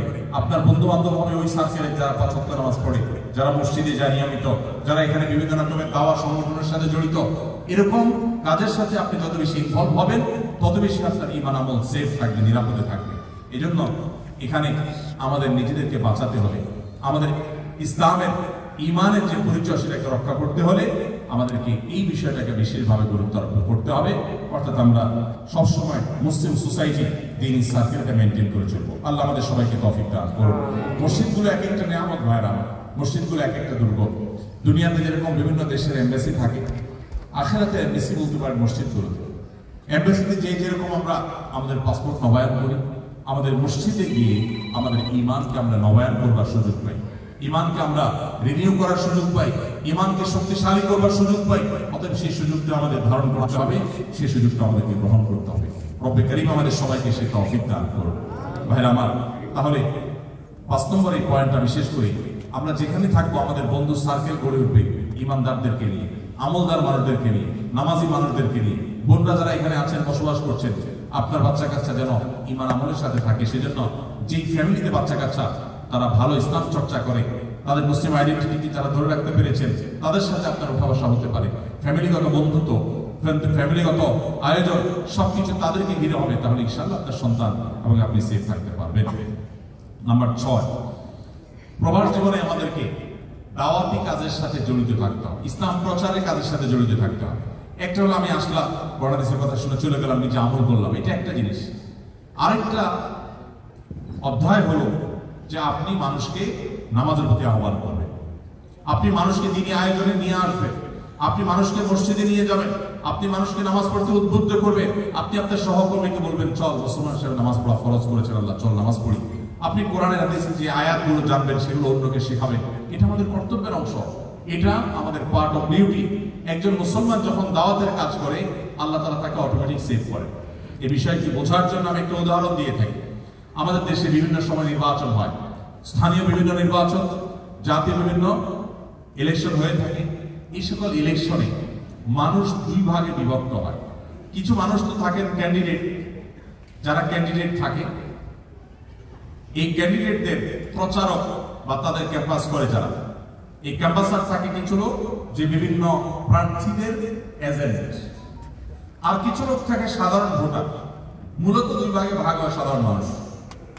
কিছু মানুষ নিজে ভোটার, যে কাউকে তিনি ভোট দিতে পারেন চাইলে, আর কিছু মানুষ থাকে তিনি শুধু ভোটার না, তিনি ভোটারের আরেকটু এক ধাপ আগে, অর্থাৎ তিনি কোন একজন প্রার্থীর প্রচারক। তিনি নিজে ভোট দিবেন শুধু তা না, তার প্রার্থীর পক্ষে অন্যদের কাছ থেকে ভোট নিয়ে আসেন। এখন আমার প্রশ্ন হলো, কোন একজন প্রার্থী, তার প্রচারকেরা, তার যারা ক্যাম্পাসার আছে, তার যারা এজেন্ট আছে, এরা তো সবাই কাছে কাছে যাবে, ভাই আমার নেতার চরিত্র ফুলের মতো পবিত্র, অতএব আমার নেতাকে ভোটটা দিবে, সবার কাছে কাছে যাবে না সে ক্যাম্পাসার। কিন্তু সে কখনো ভুলেও তার প্রার্থীর যে এগেনিস্টে যে প্রার্থী আছে, তার বিপরীতে যে প্রার্থী আছে, বিরোধী প্রার্থী যে আছে, ওই প্রার্থীর যে ক্যাম্পাস করে তার কাছে সে কখনো ভোট চাইতে যাবে? যখন একটা দলে ক্যাম্পাস করে সে সাধারণ ভোটারের কাছে যাবে, সাধারণ ভোটারের কাছে সব দলের লোকেরাই যাবে ভোটের জন্য। কিন্তু যখন কেউ কোনো দলের বা কোনো একজন প্রার্থীর এজেন্ট হয়ে যায়, ওই এজেন্টের কাছে অন্য আরেকজন এজেন্ট এসে বলে না, ভাই তুমি আমার দলের নেতাকে, আমার প্রার্থীকে ভোট দিও। কেন চায় না? কারণ সে জানে এই লোক নিজেই সে তার প্রার্থীর হয়ে ক্যাম্পাস করে বেড়াচ্ছে, সে আমার নেতাকে ভোট দিবে কি লোক, বলেও তার কাছে যায়। ঠিক একই ভাবে যদি কেউ আল্লাহর পথে মানুষকে আহ্বান করে, মসজিদের দিকে মানুষকে আহ্বান করে, এখানে অনেকগুলো দাওয়াতি সংগঠন আছে, দাওয়াত তাবলীগের কাজ আছে, এখানে আরো বিভিন্ন আপনার দাওয়াতি সংগঠন আছে। আমাদের আশেপাশে প্রত্যেকটা মসজিদের ভাইরা, ওয়াসন বলেন, আনসান বলেন, আমি যে কটা মসজিদের নাম জানি, প্রত্যেকটা মসজিদে দাওয়াতি কাজ হয়, সংগঠন ভিত্তিক দাওয়াতি কাজ হয়, ইসলাম প্রচারের কাজ হয়। আপনি যদি আল্লাহর পথে মানুষকে আহ্বান করেন, আপনি যদি মানুষকে নামাজের দিকে ডাকেন, আপনি নিজে নামাজ অটোমেটিক পড়বেন। যে মানুষকে নামাজের দিকে ডাকে তার নামাজ নিয়ে চিন্তা করা লাগে না, কারণ সে নিজে যখন ডাকে সে তো নামাজ না পড়লে উপায় থাকে। ঠিক একই ভাবে আপনি যদি প্রতিকূল পরিবেশে এই মাটিতে ইসলাম প্রচারক হন, দায়ী হন, মানুষকে আল্লাহর পথে ডাকেন, মসজিদে থাকেন, ইমাম সাহেবের কাজে হেল্প করেন, মসজিদের কাজে আগায় থাকেন, আপনার নিজের ঈমান আমল সেফ হবে। কারণ শয়তান আপনাকে দাওয়াত দিতে সেরকম উৎসাহ বোধ করবে না, কারণ আপনি নিজেই আল্লাহর দিকে ডাকছেন। আপনাকে সে ডাকবে কোত্থেকে? যে কারোর দিকে ডাকছে না, খালি মাথায় বা খালি চিন্তা নিয়ে বসে আছে, এই ব্যক্তিকে শয়তান যতটা প্ররোচিত করতে পারবে। আল্লাহর পথে যারা দাওয়াতের কাজ করে, দাওয়া ইলাল্লাহর কাজ করে, দায়ী যারা হয়, তাদেরকে শয়তান এত সহজে অ্যাটাক করতে পারে না। এজন্য এই প্রতিকূল পরিবেশে মাল্টিকালচারাল সোসাইটিতে ঈমান আমলকে বাঁচাবার জন্য আপনার দায়ী ইলাল্লাহ হওয়ার কোনো বিকল্প নাই। ভাইরা আমার, দায়ী হওয়ার জন্য, ইসলাম প্রচার করার জন্য কোন স্কলার হতে হবে, আলেম হতে হবে, মাদ্রাসা ব্যাকগ্রাউন্ডের হতে হবে, এরকম কোন শর্ত কোরআন হাদিসের কোথাও দেওয়া হয়নি। আপনি একজন সাধারণ মানুষ, আপনি দায়ী হতে পারেন। আমার বোনরা যারা আছেন, আপনারা দাওয়াতের কাজ করতে পারেন। অনেক বোনরা আছেন যারা শুধুমাত্র ঘরে থেকে, তারা ঘরের ঘরোয়া কাজকর্ম করে, এর ফাঁকে ফাঁকে তারা যে পরিমাণ দাওয়াতি কাজ করছেন, শত শত হাজার হাজার মানুষের ইসলামে আসার কারণ তারা হচ্ছেন। অতএব আপনারা চাইলে সেই পথে আগাতে পারেন। এটার জন্য আপনার নিজেকে ইসলামকে ভালো করে জানতে হবে, একটু সময় দিতে হবে, এবং এই জাতীয় দাওয়াত সার্কেল, দাওয়াতি সংগঠন, যেটা যার সাথে ভালো লাগে সেটার সাথে আপনি ইনভলভ হয়ে যাবেন। আপনি দেখবেন আপনার ঈমান আমলকে আল্লাহ তাআলা কিভাবে ইবাদত করছেন। ভাইরা আমার, ঠিক একইভাবে 7 নম্বর এবং সর্বশেষ যে কাজটি আমাদের করতে হবে তা হলো আল্লাহর কাছে চোখের পানি ফেলে কায় মনোবাক্যে দোয়া করতে হবে, কাঁদতে হবে। হে আল্লাহ, আপনি প্রতিকূল পরিবেশে আমার ঈমানকে হেফাজত করুন, আমার আমলকে হেফাজত করুন, আমার আইডেন্টিটি, আমার আত্মপরিচয়কে হেফাজত করুন। এই দোয়া রব্বে কারীমের কাছে করা ছাড়া আমরা নিজেদের ঈমান আমলকে রক্ষা করতে পারবো না। কারণ আমরা জানি এই ধরনের পরিবেশে, বিশেষ করে যেখানে ঈমান আমল রক্ষা করাটা নানা কারণে চ্যালেঞ্জিং, এই ধরনের পরিবেশে ঈমান আমলকে রক্ষা করার জন্য আল্লাহ তাআলার কাছে দোয়া করতে হবে। রব্বানা লা তুযিগ কুলুবানা বা'দা ইয হাদাইতানা ওয়া হাব লানা মিন লাদুনকা রাহমা ইন্নাকা আনতাল ওয়াহ্হাব। হে আল্লাহ, আপনি আমাদের ঈমানকে, আপনি আমাদের আইডেন্টিটিকে, আপনি আমাদের আত্মপরিচয়কে, এটাকে রক্ষা করুন। এই দোয়া রব্বে কারীমের কাছে করতে হবে। নবী করিম সাল্লাল্লাহু আলাইহি সাল্লাম তিনি দোয়া করতেন, দোয়া শিক্ষা দিয়েছেন। শেষ যুগ যখন চতুর্পাশে ফিতনা, চতুর্পাশে ঈমান হরণ করবার জন্য হাজারটা এলো, আপনি যেটাকে আপনার উন্নয়নের মাধ্যম মনে করছেন সেটা আপনার ঈমান হরণ করার একটা উপায় হতে পারে। এইরকম পরিবেশের মধ্যে যদি আমাদের ঈমান আমলকে বাঁচাতে হয় তাহলে আল্লাহর কাছে চোখের পানি ফেলে দোয়া করতে হবে, আল্লাহ আমি একটু ভালো থাকার জন্য এসেছি, আমার ফ্যামিলির মুখে একটু হাসি ফোটাবার জন্য এখানে এসেছি। আল্লাহ আমি আমার দেশের অর্থনৈতিক চাকাকে সচল করবার জন্য একটু ভূমিকা রাখছি। আমি দুনিয়াতে একটু সামান্য সীমিত সময় 50, 60, 70 বছরের এই জীবনটাকে সুখী করবার জন্য এসেছি। এটা করতে এসে যেন আমার অনন্তকাল দুঃখের পথে যেতে না হয়, তুমি আমাকে হেফাজত করো। আল্লাহ রাব্বুল আলামিনের কাছে দোয়ার মাধ্যমে নিজেদেরকে আমরা যতটা হেফাজত করতে পারবো, এর চেয়ে বেশি নিজেকে হেফাজত করার আর কোনো সহজ উপায় নেই। সবচেয়ে সহজ উপায় হলো নিজের ঈমান আমলকে হেফাজত করার জন্য এইভাবে আল্লাহর কাছে দোয়া করা। আল্লাহ তাআলা আমাদের সবাইকে আমাদের ঈমান আমলকে হেফাজত করার তৌফিক দান করুন। সবাই চেষ্টা করবো তো ইনশাআল্লাহ। ঈমান আমলের চর্চা, ঈমান আমলের চেষ্টা, দাওয়াতি কাজ, এগুলো আমাদেরকে করতে হবে। আমি আবার এক নজরে এই 7টি পয়েন্ট আপনাদের সঙ্গে শেয়ার করতে চাই, যে পয়েন্টগুলোর মধ্য দিয়ে আমরা আমাদের মুসলিম আইডেন্টিটিকে এই মাল্টিকালচারাল সোসাইটিতে বিভিন্ন দেশ, বিভিন্ন ভাষা, বিভিন্ন ধর্মের মানুষের মধ্যে থেকে আমরা যেন অন্যদের তালে তালে গা ভাসিয়ে হারিয়ে না যেতে হয়, সেজন্য আমরা যে কাজগুলো করতে পারি, প্রথমত আমাদের ঈমানকে মজবুত করতে হবে, ঈমানকে স্ট্রং করতে হবে। স্ট্রং ঈমান নষ্ট হয় না। আমরা মা চাচিদেরকে চুলোয় রান্না করতে দেখেছি অনেকে, যারা গ্রামে বড় হয়েছে। 10 বছর 20 বছর মাটির চুলো যখন রান্না হয়, সেই রান্না করা মাটির চুলার ভিতর ইটের মতো লালচে কালার হয়ে যায়। কিন্তু এই মাটি দেখতে ইটের কালার হলে কি হবে? এই মাটি যদি পানিতে ফেলা হয় সাধারণ মাটির মতো গলে শেষ হয়ে যায়। এর বিপরীতে ইটের ভাটার যে ইট, সে ইট নির্দিষ্ট সময় নির্দিষ্ট প্রক্রিয়ার মাধ্যমে সেটাকে যখন আগুনে পোড়ানো হয়, ভাটার আগুনে পোড়ানো হয়, তখন সেটা শুধুমাত্র ইটের কালারই আসে না, শক্ত এরকম হয় যে এই ইট যদি মাটিতে পানিতে ফেলে দেওয়া হয় 100 বছর থাকলে সেই ইট পানিতে গলে যায় না। ঠিক একইভাবে মুসলমানের রং বা কালার আসা এটা এক জিনিস, আর স্ট্রং মুসলমান হওয়া আরেক জিনিস। আমরা অনেকেই আছি মুসলমানের ঘরে জন্ম নিয়েছি, মুসলমানের সন্তান হিসাবে, মুসলিম হিসাবে এক ধরনের আইডেন্টিটি, এক ধরনের কার্যক্রম আমার মধ্যে আছে। আমি যেমন নামাজ পড়ি, মাথা টুপি দেই, মাঝে মধ্যে পাঞ্জাবি পড়ি, মাঝে মধ্যে আল্লাহ করি, কিন্তু আমি এমন মুসলমান যে প্রতিকূল পরিবেশে গেলে আমি হারিয়ে যাই, আমি শেষ হয়ে যাই। এরকম অনেক মুসলমান আমাদের আছে।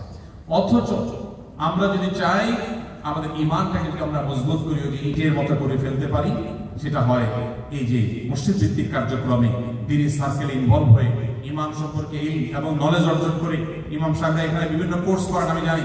কোরআন শিক্ষার কোর্স আছে, আরবি ভাষা শেখার কোর্স আছে, এবং ইসলাম শেখার জন্য বিভিন্ন রকমের হালাকা, বিভিন্ন রকমের আয়োজন হয়, আমি জানি। 2 দিন 3 দিন ব্যাপী রাত্রি যাপন হয় বিভিন্ন মসজিদে, আমি জানি বিভিন্ন প্রোগ্রাম হয়। এগুলোর মধ্য দিয়ে ঈমানকে যদি আপনি মজবুত করতে পারেন, তাহলে সেই ঈমান হবে ইটের মতো। যত প্রতিকূল পরিবেশে যান, আশপাশের লোক যতই অন্য ধর্মের হোক, অন্য বিশ্বাসের হোক, তারা যতই শিরকে লিপ্ত থাকুক, আপনি সেফ থাকবেন ইনশাআল্লাহ। এজন্য ঈমানকে মজবুত করা। নাম্বার 2, ইসলামের বেসিক নলেজ অর্জন করা, ইসলাম সম্পর্কে জানা। ইসলাম শুধুমাত্র পরিচয়ের জিনিস না যে আমি মুসলমান, মুসলমানের সন্তান, এটুকুর মধ্য দিয়ে ইসলাম পরিপূর্ণ হয় না। ইসলামকে পরিপূর্ণ করার জন্য আমাদেরকে যেটি করতে হবে তা হলো আমাদের ইসলাম সম্পর্কে জানতে হবে, ঈমান সম্পর্কে জানতে হবে। এটার জন্য এখানে অনলাইনে অফলাইনে যে সমস্ত কোর্স আছে সেগুলো আপনারা করবেন, এবং বিভিন্ন বই পুস্তক আছে সেই বই পুস্তকগুলো আপনারা পড়তে পারেন, যাতে করে ইসলাম সম্পর্কে জানাটা সহজ হয়। 3 নম্বর হলো যে কোনো পরিস্থিতিতে নামাজ আদায় করা। 5 ওয়াক্ত নামাজকে জীবনের সবচেয়ে গুরুত্বপূর্ণ বিষয় হিসাবে স্থির করা এবং ধার্য করা। কোন অবস্থাতে নামাজকে দুর্বল না করা বা নামাজ না ছাড়া। 4 নম্বর হলো নিয়মিত কোরআন কারীমের তেলাওয়াত। প্রতিদিন 10 মিনিট হলো তেলাওয়াত করবেন, 5 মিনিট হলো তেলাওয়াত করবেন, একটা আওয়াজ করে করবেন, যতটুকু আওয়াজ নিজে শুনতে পারবেন, আশপাশের লোকের ডিস্টার্ব না হয়, সেভাবে যদি আপনি কোরআন কারীমের তেলাওয়াত করেন, এটা আপনার ঈমানকে হেফাজত করবে। ভালো হয় কোরআনের অর্থ সহকারে বুঝে অনুবাদ কোরআনের কোনো কবি তেলাওয়াত করলেন এবং অর্থ সহকারে বুঝবেন। দিনে 5টা আয়াত হোক, 10টা আয়াত হোক, 5 মিনিট হোক, 10 মিনিট হোক, আপনাকে কোরআনকে সময় দিতে হবে। এরপরে সকাল সন্ধ্যা দোয়া জিকিরগুলো আদায় করতে হবে। 5 নম্বর হলো দিনদার মুসলিম সোসাইটি, যারা খুব সিরিয়াস। আপনার বন্ধুদের মধ্যে কিছু লোক আছে যারা হালাল হারাম মেনটেন করে, যারা পর্দা মেনটেন করে, যারা চোখকে গুনাহ থেকে বাঁচাবার জন্য সংগ্রাম করে, যাদের কাছে বহু লোক থাকলেও কোনোভাবে তারা হারামের দিকে পা বাড়ায় না, এই মানুষগুলোকে খুঁজে খুঁজে আপনি বন্ধুরূপে গ্রহণ করতে হবে। আল্লাহ বলেছেন, ইয়া আইয়ুহাল্লাযীনা আমানু তাকুল্লাহ ওয়া কুনু মা'আস সাদিকিন, হে ঈমানদাররা তোমরা মুত্তাকি হও, তাকওয়া অবলম্বন করো এবং সত্যবাদীদের সাথে থাকো, ঈমানদারদের সাথে থাকো। তাহলে ঈমানদারদের সাথে থাকার জন্য আল্লাহ নির্দেশ করেছেন। এর মাধ্যমে কি হবে? আপনার বন্ধু যখন নামাজি লোক হবে, বেনামাজি লোকের সাথে আপনি চলবেন না। যে জুয়া, যে ক্যাসিনোর সাথে জড়িত, যে হারামের সাথে জড়িত, আপনি তাকে বন্ধুরূপে গ্রহণ করবেন না, বরং তার থেকে দূরে থাকবেন। যখন আপনি এই কাজটা করতে পারবেন, অটোমেটিক্যালি আল্লাহ রাব্বুল আলামিন আপনার ঈমানকে হেফাজত করবেন, আপনার আইডেন্টিটিকে হেফাজত করবেন। এরপর মসজিদগুলোর কথা বলেছিলাম, যে মসজিদগুলোর সাথে যদি আপনি ইনভলভ থাকেন, মসজিদগুলোর সাথে যদি আপনি জড়িত থাকেন, যদি মসজিদগুলোর বিভিন্ন আয়োজনের সাথে, এই যে শহরে মসজিদে প্রোগ্রাম করছে, আমি জানি আশপাশে বিভিন্ন মসজিদে বছর বিভিন্ন ইসলামিক প্রোগ্রাম করছে, এই মসজিদগুলোর আয়োজনের সাথে যদি আপনি ভলান্টিয়ার হয়ে যান, সেখানে আপনি সময় দেন, অর্থ দেন, পরামর্শ দেন, শারীরিকভাবে পরিশ্রম করেন, বিভিন্নভাবে আপনি এঙ্গেজ হয়ে যান, ইনশাআল্লাহ বিদিনিল্লাহ আপনি আপনার ঈমান আমলকে হেফাজত করতে পারবেন এবং সেভ করতে পারবেন। ঠিক একইভাবে 6 নম্বর বলেছিলাম, দাওয়াতি কাজে ইনভলভ হওয়া। আপনি যখন নিজে ইসলাম প্রচার করতে থাকবেন, আপনার ইসলাম অটোমেটিক সেভ হয়ে যাবে। দেয়ালের দিকে যখন মানুষ ফুটবল মারে, তখন সেটা নিজের দিকে আসে। আপনি যখন আরেকজনকে নামাজের কথা বলবেন, আপনার নামাজ পড়ার দায়িত্ব আরো বেশি বেড়ে যাবে। আপনি যখন একজন মানুষকে মসজিদে আসার জন্য আহ্বান করবেন, আপনি বাসায় শুয়ে থাকতে পারবেন না নামাজের সময়। সো আপনি ইসলাম প্রচারের কাজ করার জন্য একা একা পারবেন না। কোন প্ল্যাটফর্ম, যেই কোনো দাওয়াতি প্ল্যাটফর্ম, দাওয়াতি সংগঠন, যেটাই আপনার ভালো লাগে সেটার সাথে আপনি জড়িত হয়ে যান, সেখানে সময় দেন, সেখানে উঠা বসা করেন, দেখবেন আপনার ইসলাম চর্চা করা আপনার জন্য সহজ হবে, ইজি হবে। সর্বশেষ হলো ঈমান আমল রক্ষা করা শেষ যুগে ভাই বড় কঠিন। আমরা এমন একটা সময় পৃথিবীতে এসেছি, নবীজি সাল্লাল্লাহু আলাইহি সাল্লাম বলেছেন, এমন একটা সময় আসবে যে জ্বলন্ত আগুনের কয়লা হাতে রাখা যতটা কঠিন হবে, ঈমান ধরে রাখা তার চাইতে কঠিন হবে। ঈমান ধরে রাখা তার চাইতে কঠিন হবে, তার চেয়ে ভয়ঙ্কর হবে। আমরা সেই সময়টা পার করছি যেটাকে আখিরি জামানা বলা হয়, যেটাকে শেষ যুগ বলা হয়। দেখুন, এই যুগে মুসলিম হিসেবে পরিচয় দিতে অনেকে চায় না। এটা কিয়ামতের আলামত, এটা কিয়ামতের আগ মুহূর্ত, এটা আখিরুজ জামান, এটা ফিতনার সময়। নবী করিম সাল্লাল্লাহু আলাইহি ওয়াসাল্লাম সতর্ক করেছেন সেই ১৫০০ বছর আগে, যে এরকম ফিতনার সময় যখন আসবে, ইউসবিহুর রাজুলু মুমিনা ওয়া ইউমসি কাফিরা। সকালে একজন মানুষ ঈমানদার থাকবে, সন্ধ্যা সে বেঈমান হয়ে যাবে। একজন মানুষ সন্ধ্যায় মুসলমান থাকবে, এমন কিছু ঘটবে, এমন কিছু দেখবে যেটা দেখে তার ঈমান শুল্ক কচু পাতার পানির মতো নষ্ট হয়ে যাবে, নড়ে যাবে এবং সে তার পরিচয় হারিয়ে ফেলবে। আমরা সেরকম একটা সময় পাস করছি ভাইরা। সেই সময় আপনি মুসলিম পরিবেশে কি অমুসলিম প্রধান পরিবেশে এসেছেন। সো আপনার ঈমানকে রক্ষা করবার জন্য, নার্স করবার জন্য, পরিচর্যা করার জন্য আপনাকে বহুবিধ পদক্ষেপ নিতে হবে। আল্লাহর কাছে চোখের পানি ফেলে দোয়া করতে হবে, নবীজির দোয়া আমাদেরকে আমল করতে হবে। আল্লাহুম্মা ইন্না নাউযু বিকা মিনাল ফিতান মা যাহারা মিনহা ওয়া মা বাতান। আল্লাহ, আপনার কাছে সকল প্রকার ফিতনা থেকে পানা চাই, সকল প্রকার ফিতনা থেকে মুক্তি চাই। মা যাহারা মিনহা ওয়া মা বাতান, যে সমস্ত ফিতনাগুলো প্রকাশ্যে আসে, যেগুলো অপ্রকাশ্যে আসে। ফিতনা জিনিসটা কি ভাই?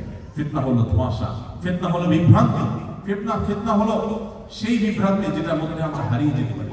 আমরা যেটাকে মনে করেছি পানি, সেটা আসলে মরিচিকা হতে পারে। আমরা যেটাকে মনে করতেছি সুখের মাধ্যম, সেটা আমাদের ধ্বংসের কারণ হতে পারে। এটাকে বলা হয় ফিতনা। আখিরি জামানাতে এই ফিতনা পরিচিত হবে কত বেশি। নবীজি বলেছেন যে আকাশ থেকে বৃষ্টির ফোঁটা যেরকম পতিত হয়, ফিতনা এইরকম ছেয়ে যাবে কাওয়াকাইন মাতার। তিনি বলেছেন যে রাতের অন্ধকার যেরকম রাতকে ছেয়ে ফেলে, সবকিছুকে ছেয়ে ফেলে, অন্ধকার যেরকম ঘরে বাহিরে সব জায়গায়, সন্ধ্যা হলে রাত হলে অন্ধকার হয়ে যায়, ঠিক একইভাবে কিয়ামতের আগে শেষ যুগে ফিতনা সব দিকে ছেয়ে যাবে।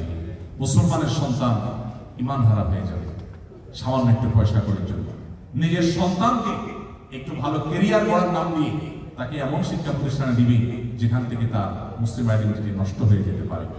এরকম ফিতনার সময় নিজেদের ঈমান আমলকে বাঁচাবার জন্য আল্লাহর কাছে দোয়া করা বিকল্প নেই। আল্লাহুম্মা ইন্না নাউযু বিকা মিনাল ফিতানি মা যাহারা মিনহা ওয়া মা বাতান। আল্লাহ রাব্বুল আলামিন আমাদেরকে এই যে 7টা আমল, এই 7 আমলের মধ্য দিয়ে, 7টি কর্মসূচির মধ্য দিয়ে আমাদের ঈমান আমলকে প্রতিকূল পরিবেশে আমাদেরকে রক্ষা করার তৌফিক দান। সবাই চেষ্টা করবো তো ইনশাআল্লাহ। ভাই আমার, আজকের এই পুরো আয়োজন সার্থক হবে, সফল হবে যদি আমরা এখান থেকে এই পয়েন্টগুলোকে আমল করবার নিয়ত করে উঠে যায়। এগুলোকে যদি আমরা মানার উদ্দেশ্যে যাই, এগুলোকে নোট করি, অন্যদের কাছে পৌঁছে দেই এবং নিজেদের ঈমানকে রক্ষা করার জন্য উদ্যোগী হই, আশা করা যায় আমাদের এই আশা, আমাদের এই বসা, আমাদের এখানে সময় দেওয়া, এই পুরো আয়োজনটা সার্থক হবে। আল্লাহ বলেন আমাদের সবাইকে সেই তৌফিক দান করুন। হাজার হাজার লক্ষ লক্ষ মানুষের সমাবেশ অসফল হতে পারে, মাত্র 200-500 মানুষের সমাবেশ সফল হতে পারে। উদ্দেশ্য যখন হবে নেক এবং এখান থেকে সংশোধন করবার মানসিকতা যখন হবে ভালো, তখন ইনশাআল্লাহ আমাদের এই আশা বসাটাই হবে সার্থকতা। আল্লাহ আমাদের সবাইকে আশাকে বসাকে পরিপূর্ণরূপে কবুল এবং মঞ্জুর করুন। ভাইরা আমার, আপনাদের কয়েকটা প্রশ্ন ছিল, সেই প্রশ্নগুলোর উত্তর আমাকে দিতে হবে, সেজন্য আমি আলোচনা এখানে সমাপ্ত করছি। আপনাদের একজনেই প্রশ্ন করেছেন, অনলাইনে যখন প্রশ্ন চাওয়া হয়েছে অনেকেই প্রশ্ন আপনারা করেছেন, এর ভিতরে এক ভাই প্রশ্ন করেছেন, সম্প্রতি আমার স্ত্রীর বোন এবং দুলাভাই আহলে কোরআন আকীদা গ্রহণ করেছে, এই অবস্থায় তাদের সাথে আমাদের আত্মীয়তার সম্পর্ক কেমন হওয়া উচিত? আমরা অনেকেই হয়তো আহলে কোরআন সম্পর্কে প্রথম শুনে থাকব। আহলে কোরআন বলা হয় এমন সম্প্রদায়কে যারা নিজেদেরকে মুসলমান পরিচয় দেয় কিন্তু তারা হাদিস অস্বীকার করে, নবীজির হাদিস মানে না। তারা মনে করে যে কোরআনই যথেষ্ট। কোরআনের কিছু আয়াত, যে আয়াতগুলোর আংশিক তারা উল্লেখ করে কিংবা ব্যাখ্যা সাপেক্ষ আয়াতের একটা ব্যাখ্যা তারা উল্লেখ করে শুধু কোরআনই মানতে হবে, অন্য কোনো কিছু মানা যাবে না, কোরআন মানলেই চলবে, অন্য কিছু মানা লাগবে না, এই কথা তারা প্রচার করে, প্রসার করে, বিশ্বাস করে। এদেরকে আহলে কোরআন বলা হয়। মূলত এরা মুনকিরে হাদিস বা হাদিস অস্বীকার করে। আজকে যদি আমাদের বাংলাদেশের প্রেক্ষাপটে বাংলা ভাষাভাষীদের আমাদের জন্য সবচেয়ে বড় ঈমান আমল রক্ষা করার ক্ষেত্রে চ্যালেঞ্জ এবং সবচেয়ে বড় ফিতনাগুলোর কথা যদি আপনি আমাকে জিজ্ঞেস করেন, তাহলে টপ 10 সবচেয়ে বড় এবং প্রধান 10টি ফিতনার মধ্যে থেকে অন্যতম একটা ফিতনা হলো এই ফিতনা, কোরআন ও হাদিস অস্বীকার করার ফিতনা। এটা আমাদের সবার জেনে রাখা দরকার এবং সবার জন্য গুরুত্বপূর্ণ। কারণ আপনি নিজের অজান্তে হয়তো আহলে কোরআনের দিকে আপনি ঝুঁকে যাবেন যদি আপনি বিষয়টা না জানেন। আমাদের অনেক ভাই বোনকে দেখেছি 5 ওয়াক্ত নামাজ পড়ে অথচ তিনি হাদিস অস্বীকারী হয়ে গেছে। গত কদিন আগে আমি অস্ট্রেলিয়া যাওয়ার জন্য ঢাকা এয়ারপোর্টে লাউঞ্জে অপেক্ষারত ছিলাম। এক ডাক্তার এসে, চিকিৎসক এসে আমাকে বললেন, চোখের পানি তার ছলছল করছে। বললেন ভাই, গত সপ্তাহের কথা, আমাকে বললেন ভাই, আমার মা 5 ওয়াক্ত নামাজ পড়তেন, খুব দিনদার এবং ভালো মানুষ, মুত্তাকি মানুষ ছিল, সারা জীবন আল্লাহওয়ালা ছিল। আমার মা হঠাৎ করে কিছু মানুষের খপ্পরে পড়েছে, এদের ওয়াজ শুনে, এদের কথা শুনে এখন উনি নামাজ ছেড়ে দিয়েছে। উনি বলেন যে কোরআনে 5 ওয়াক্ত নামাজের কথা নাই। উনি অলরেডি এখন এমন পর্যায়ে চলে গেছেন যে আমি নিজেই বুঝতে পারছি যে ইসলামের পণ্ডিতই নাই, কিন্তু আমার মা না পারছি তার সাথে জোরাজোরি করতে, না পারছি তার এই ইসলাম থেকে বিচ্যুতিকে আমি সহ্য করতে। ভাইরা আমার, এই যে বারবার করে ফিতনার কথা বলছি, শেষ যুগের আলামতের কথা বলছি, এই শেষ যুগে অনেক ভালো কাজ দেখা যাবে, মনে হবে অনেক ভালো কাজ, কিন্তু আসলে সেটা খারাপ, সেটার ভেতরটা অন্তঃসার শূন্য। এরকম একটা ফিতনা হলো হাদিস অস্বীকারের ফিতনা, এখন ঘরে ঘরে শুরু হয়েছে। অতিরিক্ত কোরআনের মায়া, মানে কোরআনের মায়া তো ভালো, কোরআনের কথা আমরা একটু আগে বললাম, কিন্তু যখন কোরআনের প্রতি আপনি ভক্তিটা বেশি করতে গিয়ে নবী সাল্লাল্লাহু আলাইহি সাল্লামের প্রতি অভক্তি করবেন, তখন সেটা হবে ফিতনা, সেটা হবে ঈমান থেকে বিচ্যুত হওয়ার কারণ। এই জন্য এই আহলে কোরআন ফিতনা থেকে আমাদের সাবধান থাকতে হবে। আহলে হাদিস, মুনকিরে হাদিস যাকে বলা হয়, এই মুনকিরে হাদিসের ফিতনা থেকে আমাদের রক্ষা করার জন্য নিজেদের উদ্যোগী হতে হবে। আল্লাহ আমাদের সবাইকে সেই তৌফিক দান করুন। ভাইরা আমার, কোরআনে কারিমে আল্লাহ তাআলা বলেছেন, ওয়ানজালনা আলাইকা যিকরা লিতুবাইয়িনা লিন-নাসি মা নুজিলা ইলাইহিম। হে রাসূল, আপনার প্রতি আমি কোরআন নাযিল করেছি, কেন? যেন আপনি এই কোরআনকে ব্যাখ্যা বিশ্লেষণ করে অন্যদেরকে বোঝাতে পারেন। আল্লাহ তাআলা স্বয়ং বলছেন যে তার রাসূলের প্রতি কোরআন কেন দিয়েছেন, তার দায়িত্ব হলো তিনি কোরআনকে ব্যাখ্যা করে দিবেন। নবীজি যে কোরআনের ব্যাখ্যা করেছেন সারা জীবন ধরে, তার কর্মের মাধ্যমে, তার বক্তব্যের মাধ্যমে, সেই সব কিছুই হলো মূলত হাদিস।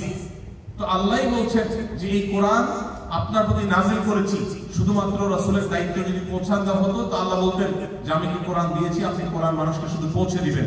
আল্লাহ সেটা বলেন নাই। আল্লাহ পৌঁছে দেওয়ার কথা বলেছেন যেখানে, তার পাশাপাশি এও বলেছেন এখানে সূরা নাহলে 44 নম্বর আয়াতে আল্লাহ বলেছেন যে আমি কোরআন নাযিল করেছি যেন আপনি কোরআনের ব্যাখ্যা মানুষকে করে দেন, বিশ্লেষণ মানুষকে করে দেন। নবীজির ব্যাখ্যা যদি কেউ গ্রহণ না করে, শুধু কোরআনের আয়াত সে গ্রহণ করে, তাহলে সে নিজেকে আহলে কোরআন বলতে পারে।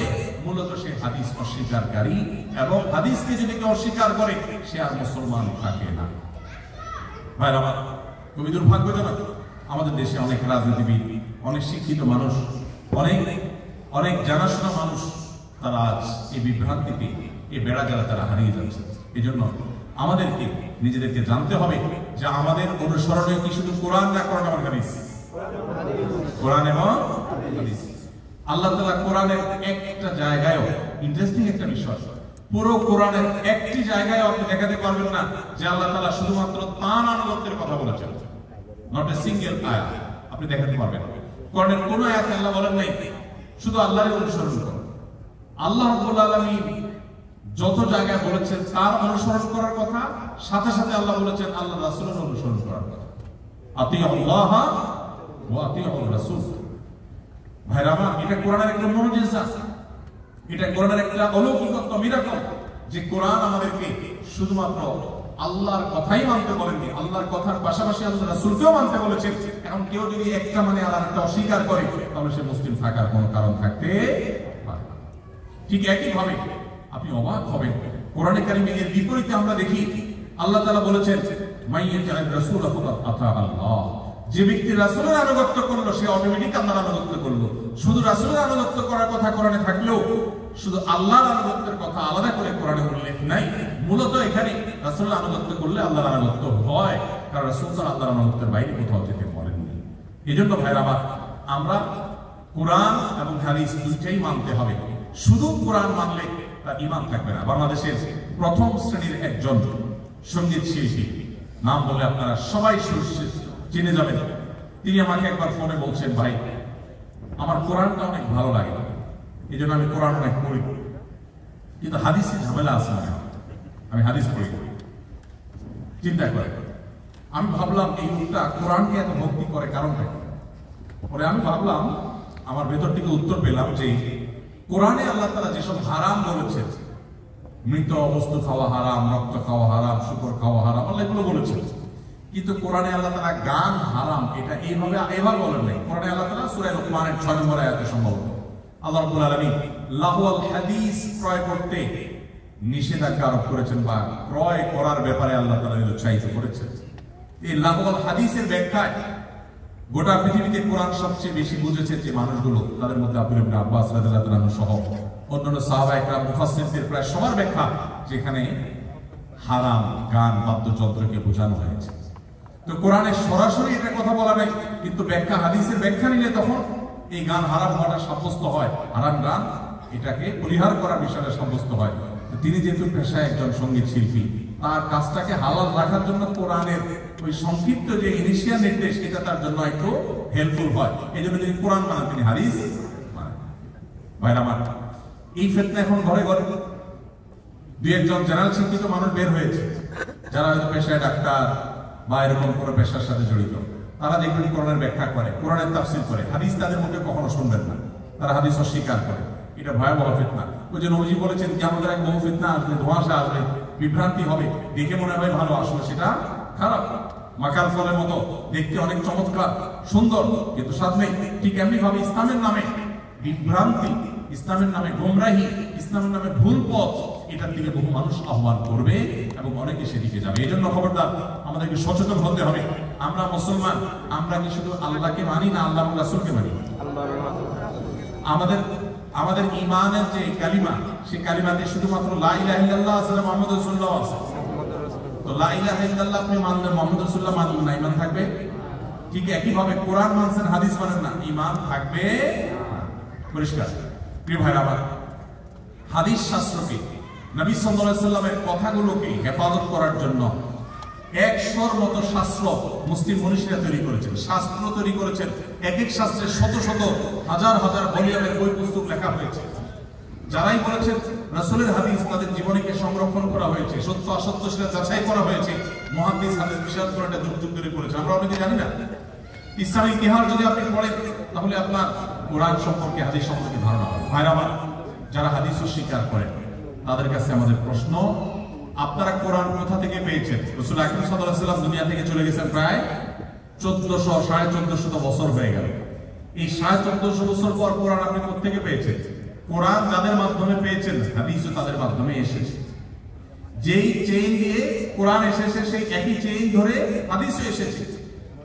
তো কোরআনের চেইনটাকে আপনি যদি স্বীকার করেন আর হাদিসটাকে অস্বীকার করেন, তাহলে এটা হবে স্ববিরোধী কাজ। এই জন্য আমরা আল্লাহর আনুগত্য এবং রাসূলের আনুগত্য দুইটাই করব। আর দুইটা কোনটা একটা সাংঘর্ষিক নয়, বরং রাসূলের আনুগত্যটা আল্লাহর আনুগত্যের সহায়ক। আল্লাহ আমাদেরকে বুঝার তৌফিক দান করুন। এবার যিনি প্রশ্ন করেছেন তার মূল প্রশ্ন উত্তরে যায়, সেটা হলো যে আপনার বোন, আপনার শালিকা এবং তার স্বামী, ভাইরা, তারা যদি আহলে কোরআন হয়ে থাকে, দেখতে হবে তারা কোন পর্যায়ে আছে।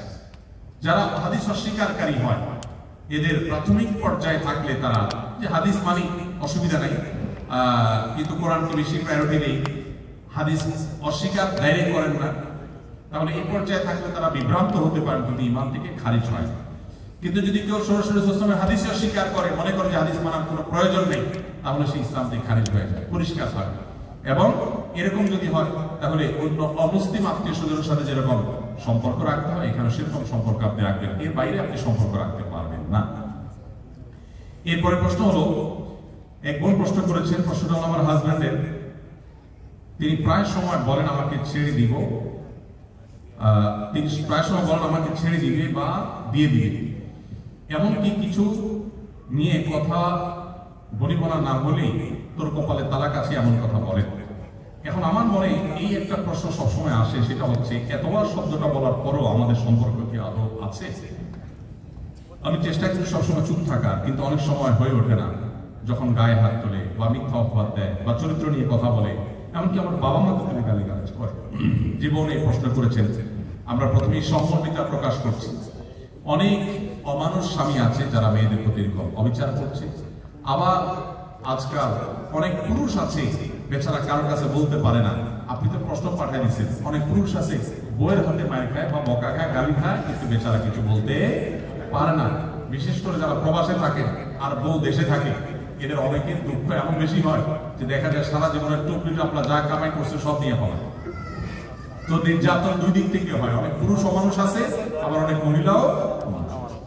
আল্লাহ রাব্বুল আলামিন পুরুষ এবং নারী সবাইকে নির্দেশ করেছেন যে আমরা যেন দাম্পত্য জীবনে আমাদের যে সঙ্গী, স্বামী স্ত্রী, পরস্পরের প্রতি আমরা যেন সুন্দর আচরণ করি। এটা আমাদের জন্য আবশ্যক, আল্লাহ তাআলা সেটাকে আবশ্যক করে দিয়েছে। তো এই জন্য সেই কাজটা আমাদের করতে হবে।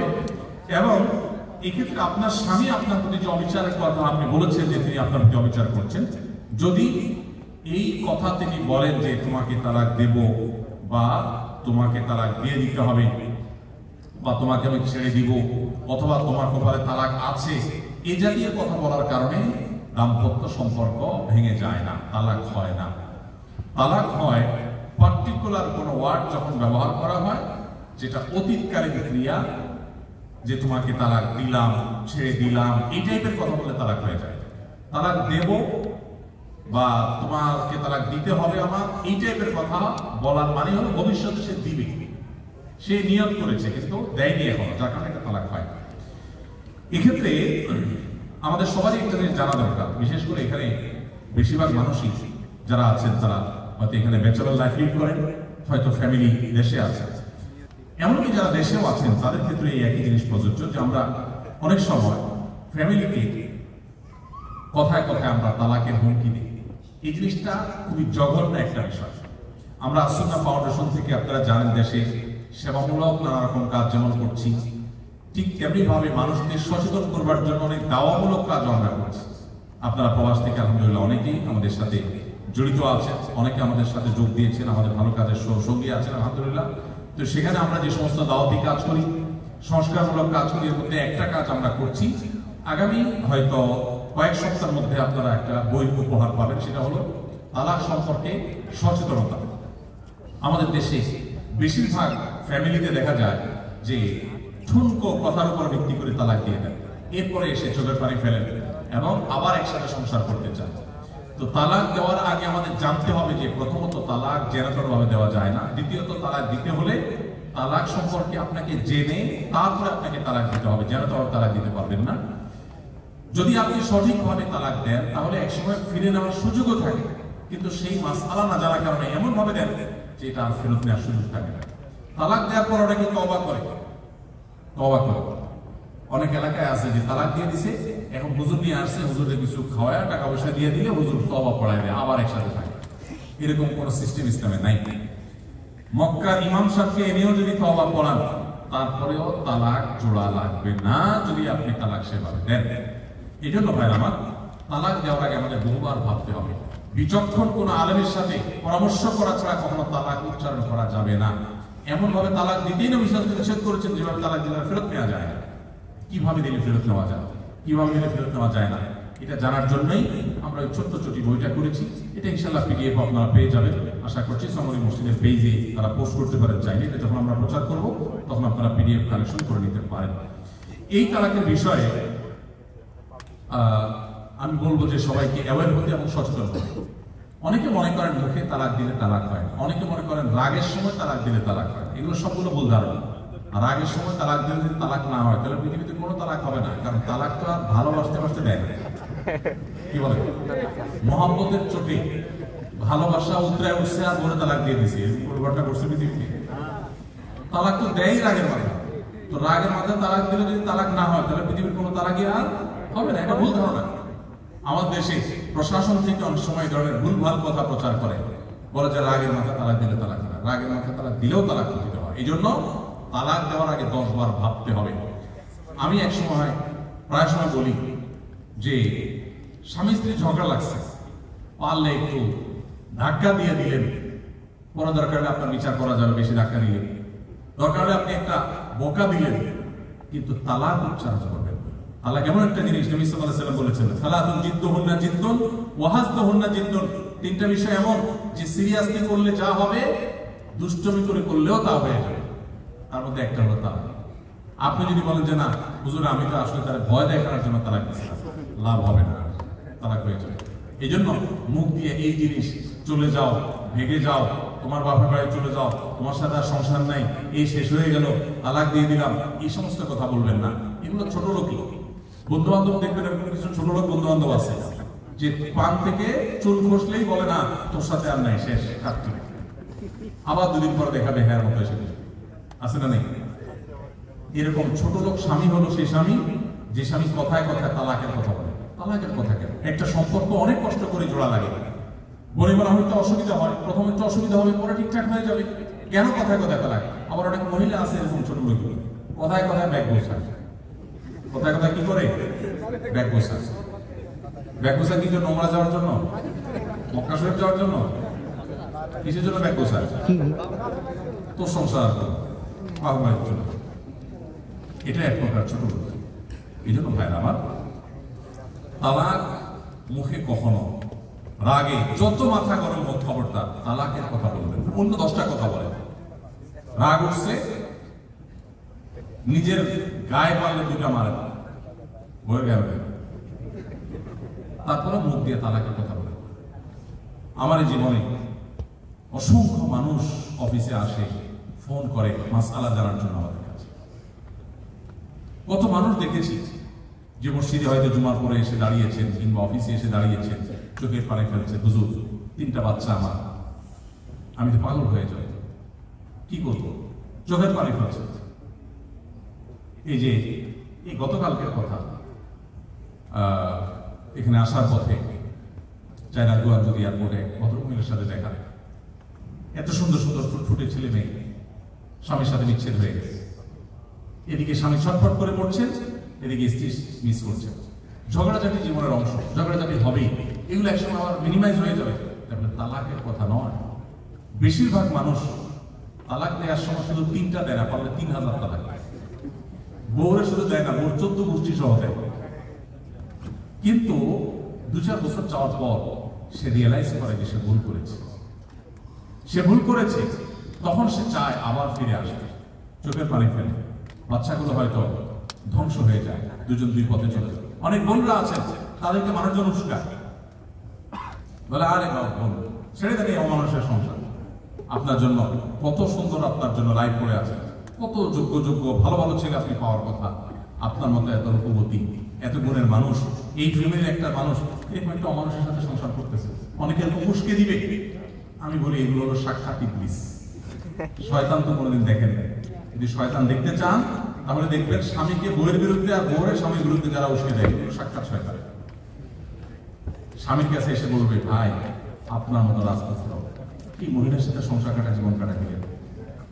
আবার বউয়ের কাছে যা বলবে কি, ভাবি বা আপা এ অমানুষ আপনার কদর করতে পারলো না, আফসোস লাগে। আপনার মতো এত সুন্দর একজন মানুষ আপনার তো রানী বানায় রাখার কথা, কিন্তু এ মানুষ আপনার কদর করতে পারে না। এই যে উস্কাই দিল, ওই যে বেটা উস্কাইছে ও যায় দেখেন বাসায় মুভিটা, কিন্তু সে আপনাকে এসে পাম করতে দিচ্ছে। অনেকে এসে দাম্পত্য জীবনের সুখের গল্প শোনাবে, আমার বয়স সাথে জীবন আমার দুই কথা পাই না। অনেকে এসে অনেক মহিলা এসে স্বামীর তারিফ করতে করতে অন্য মহিলার কাছে এমন তারিফ করা করে যে তার স্বামী যেন সাক্ষাৎ হাসান বসরি। কোন কোন ফ্যামিলিতে এটা হতে পারে, তবে 100% গতানুগতিক বেশিরভাগ, এক দুটা বাদ দিয়ে বাকি প্রায় সব ফ্যামিলিতে দাম্পত্য জীবনে দু চার কথা হয়, ঝগড়াঝাটি মনোমালিন্য এগুলো হয়, এটা জীবনের অংশ। আপনি আমি কে? স্বয়ং নবী করিম সাল্লাল্লাহু আলাইহি ওয়াসাল্লাম স্ত্রীদের সাথে মনোমালিন্য হয়েছে, মসজিদে এসে শুয়ে রয়েছেন। আচ্ছা, আলী রাদিয়াল্লাহু তাআলা আনহু রাসূলুল্লাহ সাল্লাল্লাহু আলাইহি ওয়াসাল্লামের মেয়ের জামাই ফাতিমা রাদিয়াল্লাহু তাআলার স্বামী, সেই মানুষটা তিনি মসজিদে এসে শুয়ে আছেন। কেন? অভিমান হয়েছে স্ত্রীতে, নবীজি এসে সেখানে মিটমাট করেছে।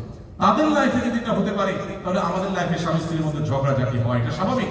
আজকে যার সাথে ঝগড়া হচ্ছে 2-4 বছর ঠিক হয়ে যাবে। বিশেষ করে দাম্পত্য জীবনের শুরুর দিকে একবারে প্রথম তো মহব্বত আর ভালোবাসা ঢেউ খেলতে থাকে। কিছুদিন পর যেতে যেতে একটা দুটা বাচ্চা হলে তখন এবার ঝগড়া ঝাঁটি, মা বোন বিভিন্ন ইস্যু নিয়ে ভাই বোন হয়। এই সময়টা যদি সবর করে পার করে কেউ বুদ্ধিমত্তার সাথে, এরপরে আবার একটা সময় সুখ আর সুখ থাকে মরণ পর্যন্ত ঘোরাঘুরি। কিন্তু যদি কেউ এই টাইমে ভুল করে ফেলে, মাথা গরম করে, সারা জীবন তার কান্না ছাড়া কিচ্ছু থাকে না। এই জন্য ঠান্ডা মাথায় এই জিনিসগুলো দেখতে হবে। যেই স্বামী এখন অমানুষ, সে মানুষ হতে সময় লাগে না। আর মানুষ এখন হোক আর না হোক 2 দিন পরে হইতে বাধ্য। আমি এই কথা সবসময় বলি, মুসলিম ফ্যামিলির যে কি ভ্যালু, এটা যারা ইসলামে আসেন তারা বুঝবে। একজন মুসলিম নারী স্বামী যত জুলুম করুক, শ্বশুরবাড়ির লোকজন যত জুলুম করুক, সে কিন্তু রানী। কিভাবে রানী? কারণ তার যখন ছেলে মেয়ে হয়, এই ছেলে মেয়েগুলো যখন বড় হয়, এগুলো কি মায়ের পক্ষে থাকে না বাপের পক্ষে থাকে? সব মায়ের পক্ষে থাকে, তাই না? এখন যে বাপটা সারা জীবন মার প্রতি জুলুম করছে, কথা কথা গালিগালাজ করছে, গায়ে হাত তুলছে, পোলাপান যখন বাপের কাঁধ বরাবর হয়ে যায়, মাথা যখন বাপের মাথা সমান সমান হয়ে যায়, তখন কি বাপের এটা করতে পারে? তখন সুইয়ের মতো সোজা হয়ে যায় বুড়া। এরপরে যখন নাতিপুতি হয়, তখন সবগুলো দাদির পক্ষে, নানির পক্ষে, বুড়ার পক্ষে একটাও না। বুড়ার তখন বাসার জায়গায় থাকে, মসজিদে যায় বসে। এবার মসজিদেও শান্তি নেই, কারণ মুয়াজ্জিন বলে চাচা বাইরে অন্তর্জাত করে। ঠিক না বেঠিক? প্রত্যেকটা ফ্যামিলিতে আপনি দেখবেন। এই জন্য আমি আমার বোনদেরকে বলি, ধৈর্য ধারণ করে সংসারগুলোকে বাঁচাবার চেষ্টা করে। ভাইদেরকে বলি, ধৈর্য ধারণ করে দাম্পত্য সম্পর্ককে রক্ষা করে। হ্যাঁ, রেয়ার কেস হতে পারে যে একেবারে অমানুষ, কোনোভাবে তার সাথে থাকলে আপনার ইমানামলি থাকবে না, তাহলে আপনি 1 জন 2 জন 3 জন বিচক্ষণ বিদগ্ধ আলেম মুফতির সাথে আলাপ করেন, পরামর্শ করেন, তারপর ডিসিশন নেন। হুটহাট তালাক দিতে যাবেন না। হুটহাট তালাক দিয়ে ওরা আফসোস করতে হবে। এখন জীবন জানতে চেয়েছেন তার স্বামী সম্পর্কে যে এই সমস্ত কথা বলে, এগুলোর কারণে তালাক হয় না। তবে সবর করবেন, ধৈর্য ধারণ করবেন। ধৈর্য ধারণ করলে যেটা বলছিলাম, একসময় হয়তো আপনাদের কষ্ট দূর হবে। আর স্বামীর জন্য দোয়া করবেন, আল্লাহ যেন তাকে হেদায়েত দান করে। একান্ত যদি বসবাস করা না যায়, আমি বলছি না যে তালাক নেওয়াই যাবে না, কিন্তু সেটা যেন সুচিন্তিত হয়, সেটা যেন বুঝে শুনে হয়, সেটা যেন ঠান্ডা মাথায় হয়, মাথা গরম করে যেন তালাক না হয়। এরপরে প্রশ্ন হলো, বাংলাদেশে ইসলামী ব্যাংক সহ যে সকল শরিয়া ভিত্তিক ব্যাংক আছে, এই সমস্ত ব্যাংকে ডিপিএস বা এফডিআর সহ যে সকল লেনদেন এবং মুনাফা আদান প্রদান হয়, সেগুলো কি হালাল হবে? খুবই গুরুত্বপূর্ণ। দেখুন, এই যে আপনার ইসলামী ব্যাংক, যতগুলো ইসলামী ব্যাংক আছে, অথবা কনভেনশনাল ব্যাংকে যে ইসলামিক উইং আছে, ইসলামিক শাখা আছে, এই ব্যাংকগুলো যে মুনাফা দেয় কিংবা এফডিআর করে যে মুনাফা আপনি পান, এই মুনাফা গ্রহণ করাটা সন্দেহপূর্ণ। এটাকে পরিষ্কারভাবে সন্দেহাতীতভাবে হালাল বলাও কঠিন। আবার যেহেতু তাদের একটা শরিয়া বোর্ড থাকে এবং শরিয়া তারা মেনটেন করার জন্য প্রতিশ্রুতি দেন, নীতিমালা বলেন, অতএব সেগুলোর আলোকে বা সেগুলো মাথায় রেখে পরিষ্কারভাবে হারাম বলাটাও সবসময় সহজ নয়। ব্যাপারটা এরকম যে একটা ব্যাংকে ইসলামিক ব্যাংকিংটা এটা সাব্যস্ত হওয়ার জন্য প্রথমত পলিসির জায়গা থেকে যেমন শরিয়া ভিত্তিক বা শরিয়া অনুমোদন করে সেরকম পলিসি দরকার হয়, আবার সেটা বাস্তবায়নের জন্য আন্তরিকতা দরকার হয়। বিয়ে এবং জেনা, ডক্টর ইউসুফ কারজাবী রাহিমাহুল্লাহ উপমা দিয়েছেন ইসলামী ব্যাংকিং এবং কনভেনশনাল ব্যাংকিং এর মধ্যে পার্থক্য বোঝাতে গিয়ে। জেনা এবং বিয়ে দেখতে একই রকম। জেনাতে পেমেন্ট করে টাকা দিয়ে জেনা করে, আবার বিয়ের সময় স্ত্রীকে মোহর দিয়ে বিবাহ হয়। বাহ্যিক দৃষ্টিকোণ থেকে দুটো একরকম দেখা গেলেও মূলত দুটো এক না, পার্থক্য আছে, একটা হালাল আরেকটা হারাম। আঙ্গুর দিয়ে আপনি জুস করেন সেটা হালাল হয়, আবার মদ করেন সেটা হারাম। পারতপক্ষে বা বাহ্যিক দৃষ্টিতে একরকম মনে হলেও সবসময় এগুলো এক না। এই জন্য একটা ইসলামী ব্যাংক যখন ইসলামী ব্যাংকিং করার জন্য প্রতিশ্রুতিবদ্ধ হয়, সেই পলিসিগুলো যদি সঠিকভাবে না করে, যে দুটো তো একই, এভাবে করলে ইসলামী ব্যাংকিং হবে, এভাবে না করলে ইসলামী ব্যাংকিং হবে না, দুটো তো একই মনে হচ্ছে, এটা মনে করে কেউ যদি ইসলামী ব্যাংকিং এর পলিসিটাকে অ্যাভয়েড করে তাহলে সেটা হারাম হয়ে যাবে। এই জন্য ইসলামী ব্যাংকিং কতটা হচ্ছে শুধু পলিসি থাকলে হবে না, সেটা আপনাকে জানতে হবে। আমি একবার বাংলাদেশের শরিয়া অল ইসলামিক ব্যাংকস এর যে শরিয়া বোর্ড আছে, শরিয়া board for all Islamic banks of Bangladesh, এখানে একটা অনুষ্ঠানে আমাকে দাওয়াত দিয়েছে। আমি সেখানে বললাম যে দেখুন, আপনারা বাংলাদেশে ইসলামী ব্যাংকিং এর যে অথরিটি আছেন, আপনারা প্রত্যেকটা শাখায় আর না হলে অন্তত অনলাইনে হলেও কিছু লোক নিয়োগ দেন, যারা একজন ক্লায়েন্ট বা একজন গ্রাহককে বলবেন, ভাই আপনি হোম লোন নেবেন ইসলামিক পদ্ধতিতে, এভাবে হবে, আপনি এফডিআর করবেন, এটা করলে ইসলামিক হবে, এটা করলে ইসলামিক হবে না, এই পলিসিটা জানাবেন। সাধারণ মানুষ ইসলামিক ব্যাংকিং আর সাধারণ ব্যাংকিং এর পার্থক্য কিছুই বুঝে না। তো এমপ্লয়িরা যারা আছে তারাও অনেকে বুঝে না, অন্য কোনো ব্যাংক থেকে আসছে, তখন নামে মাত্র ইসলামিক ব্যাংকিং হয়, কাজে ইসলামিক ব্যাংকিং হয় না। তো এই জন্য এই বিষয়টাকে আমি বলি সন্দেহপূর্ণ। যদি কারোর বিকল্প কোনো হালাল পথ থাকে উপার্জনের, তিনি সেটা অবলম্বন করা উচিত। যদি কারোর বিকল্প কোনো পথ না থাকে, তাহলে নিরুপায় হিসাবে এই সন্দেহপূর্ণ এই জিনিসটা তার জন্য জায়েজ হতে পারে। নবী করিম সাল্লাল্লাহু আলাইহি ওয়াসাল্লাম বলেছেন, আল হালাল বাইয়িন ওয়াল হারাম বাইয়িন ওয়া বাইনাহুমা উমুরুন মুশতাবিহাত। নবীজি বলেছেন, হালাল সুস্পষ্ট, হারামও সুস্পষ্ট, আর হালাল এবং হারাম এই দুইটার মধ্যবর্তী অনেক কিছু আছে যেটা সন্দেহপূর্ণ, যেটা ধোঁয়াশাপূর্ণ। হালাল বলা কঠিন, হারামও বলা কঠিন। এই জায়গায় আমাদের উচিত হবে সেফ সাইডে থাকা, অর্থাৎ সন্দেহপূর্ণ বিষয়ে উঠতে থাকা। সেই জায়গা থেকে আল্লাহ তাআলা ব্যবসাকে হালাল করেছেন, আমরা ব্যবসার দিকে মনোযোগী হওয়ার চেষ্টা করতে পারি। এরপরে প্রশ্ন হলো, আমার ছেলের নাম সাইমন রাখলে ইসলামের দৃষ্টিতে কোনো বাধ্যবাধকতা আছে কিনা? অনলাইনে এক জায়গায় এর অর্থ পেয়েছি ইন্টেলিজেন্ট,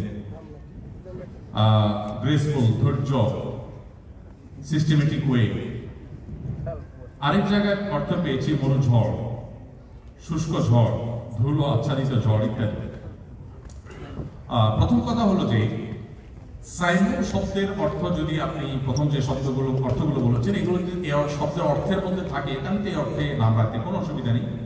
ইভেন মরুঝড় যদি হয়, তাহলে বাতিলের বিরুদ্ধে মরুঝড়ের ভূমিকায় সে অবতীর্ণ হতে পারে, এই অর্থেও আপনি এই নামে নামকরণ করতে পারেন। নামের ক্ষেত্রে আমাদের মৌলিক প্রিন্সিপাল, মৌলিক বিষয় যেটা মাথায় রাখতে হবে সেটা হলো, সবচেয়ে উত্তম নাম হলো আব্দুল্লাহ আব্দুর রহমান। নবীজি সাল্লাল্লাহু আলাইহি ওয়াসাল্লাম বলেছেন, সবচেয়ে শ্রেষ্ঠ নাম, সবচেয়ে ভালো নাম হলো কোনটা? আব্দুল্লাহ আব্দুর রহমান। মেয়েদের ক্ষেত্রে আমাতুল্লাহ আমাতুর রহমান, ছেলেদের ক্ষেত্রে আব্দুল্লাহ আব্দুর রহমান। এটা হলো সবচেয়ে উত্তম নাম, আল্লাহর বান্দা, রহমানের বান্দা। এরপরে দ্বিতীয় পর্যায়ের ভালো নাম হলো, আল্লাহর যে 99টা নাম আছে সবগুলোর শুরুতে আব্দুল, ছেলেদের ক্ষেত্রে, মেয়েদের ক্ষেত্রে আমাতুল যুক্ত করা, যেমন আব্দুল ওদুদ, আব্দুল গফুর, আব্দুল সত্তার, যত আছে এই 99টা নামের সবগুলোতে নামকরণ করা, এটা সবচেয়ে উত্তম নাম। আজকাল আমরা এই নামগুলো রাখতে চাই। ছেলের নাম যদি আব্দুর রহিম রাখি, আব্দুল সাত্তার রাখি, তো চাচা চাচা মনে হয়, কারণ পুরাতন হয়ে গেছে নামগুলো, অনেকটা এরকম মনে হয়, তাই না? এখন টালটু, গোলটু, হ্যাঁ, স্ক্রু, এই সমস্ত নাম রাখতে আমাদের বেশিরভাগ মানুষ পছন্দ করে। নামের একটা প্রভাব মানুষের উপরে থাকে। নাম রাখছেন টালটু, ও টলটুর মতো লাফায় ঠিক। নাম যখন সুন্দর অর্থবহ হয় তার প্রভাব ব্যক্তির উপরে পড়ে। এই জন্য সুন্দর অর্থবহ নাম রাখাটা পিতামাতার কর্তব্য। তারা যদি ভুলভাল নাম রাখেন তাহলে এই কর্তব্যে তারা অবহেলা করে। এই জন্য উত্তম নাম হলো আল্লাহর নামের আগে আব্দুল যুক্ত করে, ছেলেদের আমাতুল যুক্ত করে মেয়েদের নাম রাখা। আপনি 99টা নাম এখানে পেয়ে গেছেন। অনেক আনকমন নাম আছে আল্লাহর গুণবাচক নামের ভিতরে, যেগুলো আমরা শুনি নাই, অথচ সেই নাম দিয়ে আমরা আমাদের সন্তানদেরকে নামকরণ করতে পারি, কিন্তু সেটা করার ব্যাপারে আমাদের তেমন কোনো আগ্রহ নেই। এটা দুর্ভাগ্যজনক বিষয়। নামের ক্ষেত্রে তৃতীয়ত সবচেয়ে উত্তম নাম হলো নবী রাসূলদের নাম, সাহাবীদের নামে নামকরণ করা, আল্লাহর প্রিয় বান্দাদের নামে নামকরণ করা। যত নবী রাসূলের নাম আসছে কোরআনে হাদিসে, তাদের নামে নামকরণ করতে পারেন, সাহাবীদের নামে নাম রাখতে পারেন সন্তানদের, এটা সবচেয়ে উত্তম। এর পাশাপাশি উত্তম নামের তালিকায় আমরা রাখতে পারি যে কোনো অর্থবহ নাম। বাংলাদেশে মানুষ নাম রাখে, প্রত্যেকটা মানুষের 3টা করে নাম কমপক্ষে, কারো কারো বেশি আছে। নাম রাখবেন একটা, কিন্তু নাম রাখে 3টা বা 4টা। যেমন মোহাম্মদ আলী হোসেন, মোহাম্মদ আলী হোসেন, 3 জনের নাম এখানে একজনে দখল করছে। কিভাবে? মোহাম্মদ কার নাম? মোহাম্মদ আসলে কার নাম? আমাদের নবীজির নাম। আলী কার নাম? তার মেয়ের জামাইয়ের নাম। হোসেন কার নাম? নাতির নাম। তাহলে 3 জেনারেশনের নাম একজন দখল করে আছে না নাই? তো এখানে মূলত সুন্নাহ হলো নাম থাকবে একটা, তার সাথে বাবার নাম যুক্ত হবে বা বংশের নাম যুক্ত হবে। এখন আমাদের একজনেরই 3-4টা নাম, কোনটা ধরে নাম না। আবার আরেকটা কালচার আছে আমাদের দেশের নামের ক্ষেত্রে, সেটা হলো একটা হলো ডাক নাম, আরেকটা হলো কি জানি বলে আসল নাম। যেটা আসল নাম ওইটা আবার তোলা থাকে, আসল নাম আবার তোলা থাকে না। নাম হলো, ডাক নাম হলো টলটু, আর আসল নাম হলো আব্দুল্লাহ। যেটা আসল নাম ওটা জীবনে ডাকে না, এটা আসল কেমন হলো? যেটা আসল নাম সেটা তো ঘন ঘন ডাকা দরকার, সবসময় ডাকা দরকার। ভালো অর্থবহ নামগুলোকে তোলা রেখে দেয়, আর টলটু বলটু এই সমস্ত নামগুলো ডাকে। খুবই দুর্ভাগ্যজনক, ভুল। অতএব নাম রাখার ক্ষেত্রে আমরা এই জিনিসগুলো করবো না, আমরা দায়িত্বশীলতার পরিচয় দিব। নাম হবে সুন্দর অর্থবহ নাম। দেখুন, আনকমন নাম খোঁজে আজকাল, আনকমন নাম খুঁজতে খুঁজতে এখন কেউ নাম রাখে, বাচ্চার নাম রাখে খিনজির। খিনজির মানে বুঝেন তো? শুকর। বলে এরাম কেন রাখছেন? বলে কোরআনে পাইছি সেটা। কোরআনের শব্দ আছে কিছু। এখন কোরআনে আল্লাহ খানাজির বলেছেন, আপনি ওটা দেখে নাম রেখে দিচ্ছেন। কোরআনে তো আল্লাহ তাআলা কালবের কথা বলছেন, কাল মানে কুকুর, সন্তান নাম রাখতে নেই। তো এই ক্ষেত্রে আমাদের অনেক ভাইরা, অনেক বোনেরা ভুল করেন। আমি আপনাদেরকে রিকোয়েস্ট করবো, নাম সম্পর্কে আমাদের একটা বক্তব্য আছে প্রায় 1-1.5 ঘন্টা, সেখানে ডিটেইল আমরা বলেছি। নামকরণের ক্ষেত্রে আমাদের কোন পলিসি, কোন উসুল বা মূলনীতি বা প্রিন্সিপালগুলো মেনটেন করা দরকার, সেটা পুরোটা শুনলে ইনশাআল্লাহ আপনাদের নামকরণের ক্ষেত্রে একটা পরিপূর্ণ ধারণা হয়ে যাবে ইনশাআল্লাহ। যেটা এখানে শুধুমাত্র যে যিনি প্রশ্ন করেছেন তার প্রশ্ন উত্তর প্রসঙ্গে বললাম যে নাম করার ক্ষেত্রে 4টা ধাপ আছে। সবচেয়ে উত্তম নাম আব্দুল্লাহ, আব্দুর রহমান। এরপরে হলো আল্লাহর সমস্ত নামগুলোর আগে আব্দুল যুক্ত করে নামকরণ করা। এরপরে হলো নবী রাসূলদের, সাহাবীদের, ভালো নেককারদের নামে নামকরণ করা। আর সর্বশেষ হলো সাধারণ যে কোনো অর্থবহ নাম রাখা। আনকমন নাম খুঁজবেন না। এই আনকমন খুঁজতে গিয়ে কিন্তু খিনজির কাল নামকরণ করে মানুষ। যে নাম কেউ শুরু নাই বলবে আমার সেই নামে নামকরণ করতে হবে। কেন? আমাদের কাছে অনেকে বলে ভাই বাচ্চা হয়েছে নাম দেন, নাম দিলে বলে কি কয়েকটা কমন হয়ে যায়, আনকমন দেয়। এটা কোনো কথা হলো? আল্লাহ আমাদেরকে বোঝার তৌফিক দান। অটিজম বাচ্চাদের জন্য পিতামাতার করণীয় অংশসমূহ বলুন। অটিজম আছে এরকম বাচ্চাদের পিতামাতাদের কাজ হবে সবর করা, ধৈর্য ধারণ করা। কি করতে হবে?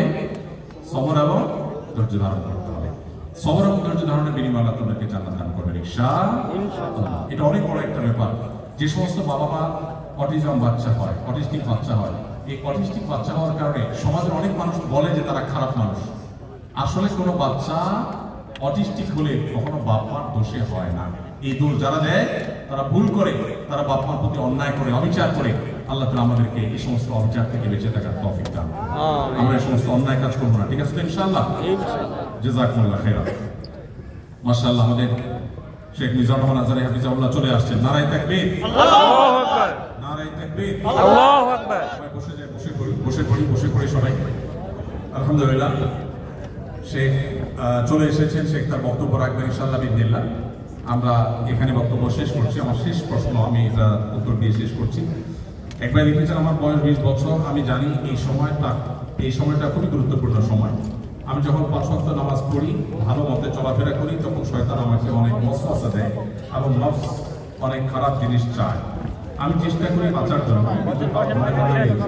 কিন্তু আমি গুনাহে বেশিক্ষণ থাকতে পারি না, মনের ভিতর শান্তি লাগে না, এবং আমি তওবা করে রবের সাথে আমার সম্পর্ক করে আমার কিছুদিন যাওয়ার পর শয়তান আবার ওয়াসওয়াসা দেয়। এমন কিছু আমল অথবা নসিহত করুন যাতে আমি শয়তান থেকে বাঁচতে পারি, বিশেষ করে যখন ওয়াসওয়াসা দেয় আমাকে। যে ভাই আমার এই প্রশ্ন করেছেন, 20 বছর বয়সী, সেই ভাইকে আমি প্রথমেই সাধুবাদ জানাই। এই প্রশ্নটা পেয়ে আমি অত্যন্ত আনন্দিত যে একজন তরুণ তার তারুণ্যকে গুনাহ থেকে বাঁচাবার জন্য তার যে আকুতি, তার যে আকুলতা, এটা প্রশংসা পাওয়ার যোগ্য। এবং এটা নিঃসন্দেহে আসহাবে কাহফের যুবকদের কথা আমাদেরকে স্মরণ করিয়ে দেয়। যে ভাই গুনাহ থেকে বাঁচার জন্য চেষ্টা করছেন, তাকে আমি বলবো গুনাহের পরিবেশ থেকে বাঁচা, এটা সবচেয়ে ইম্পর্টেন্ট। আপনার যে গুনাহ থেকে বাঁচার জন্য যে ধরনের পদক্ষেপ নেওয়া দরকার, সে ধরনের পদক্ষেপ নিতে হবে। চরিত্রকে হেফাজত করবার জন্য, চরিত্রকে সেভ করার জন্য আমাদের উপযুক্ত হওয়ার পর অনতি বিলম্বে বিবাহ করে ফেলতে হবে, এবং যত দ্রুত সম্ভব স্ত্রীকে নিয়ে আসা কিংবা স্ত্রীর সাথে বসবাস করা, এটা গুরুত্বপূর্ণ। না হলে বহু গুনাহের দিকে আমাদেরকে জড়িয়ে যেতে হবে। বিদায় তারুণ্যকে এই সমস্ত চারিত্রিক ত্রুটি থেকে বাঁচানোটা হলো আমাদের জন্য সবচেয়ে বড় চ্যালেঞ্জিং বিষয়, সেটা আমাদের করতে হবে। সেই সাথে গুনাহের পরিবেশ থেকে বাঁচার জন্য আমি আজকে যে 7টি পরামর্শ দিয়েছি, এর মধ্যে থেকে একটা পয়েন্ট ছিল মুসলিম সোসাইটি, দিনদার সোসাইটি, মসজিদ ভিত্তিক যে কমিউনিটি আছে, সেই কমিউনিটির সাথে যদি ইনভলভ থাকেন, আপনি অটোমেটিক অনেক গুনাহ থেকে বাঁচতে পারবেন। এখানে অনেকগুলো দাওয়াতি প্ল্যাটফর্ম আছে, যেটা আপনার কাছে ভালো লাগে সেই প্ল্যাটফর্মে আপনি ইনভলভ হয়ে যাবেন। আল্লাহ আপনাকে হেফাজত রাখবেন। আর পাশাপাশি আল্লাহর কাছে সবসময় দোয়া করবেন, রব্বানা লা তুযিগ কুলুবানা বা'দা ইয হাদাইতানা ওয়া হাব লানা মিন লাদুনকা রাহমা ইন্নাকা আনতাল ওয়াহ্হাব। হে আল্লাহ, আমার অন্তরকে আপনি আর বাঁকা বক্র করে দিবেন না, পথ হারা করে দিবেন না। একবার হেদায়েত দেওয়ার পর আমি যেন আর পথ হারা না হই। এই দোয়া অর্থ সহকারে বুঝে মনের গভীর থেকে আল্লাহর কাছে নিবেদন করবেন। আল্লাহ ইনশাআল্লাহ হেফাজত করবেন। রব্বে কারীম আমাদের সবার ঈমান আমলকে এই প্রতিকূল পরিবেশে মাল্টিকালচারাল সোসাইটিতে হেফাজতে রাখার তৌফিক দান করুন, আমিন। আল্লাহ তাআলা এই পর্যন্ত আমরা যত কথা শুনলাম কোরআন ও হাদিসের সকল কথা অনুযায়ী আমাদেরকে আমল করার তৌফিক দান করুন। জাযাকুমুল্লাহু খাইরান ওয়া আখিরু দাওয়ানা আলহামদুলিল্লাহ।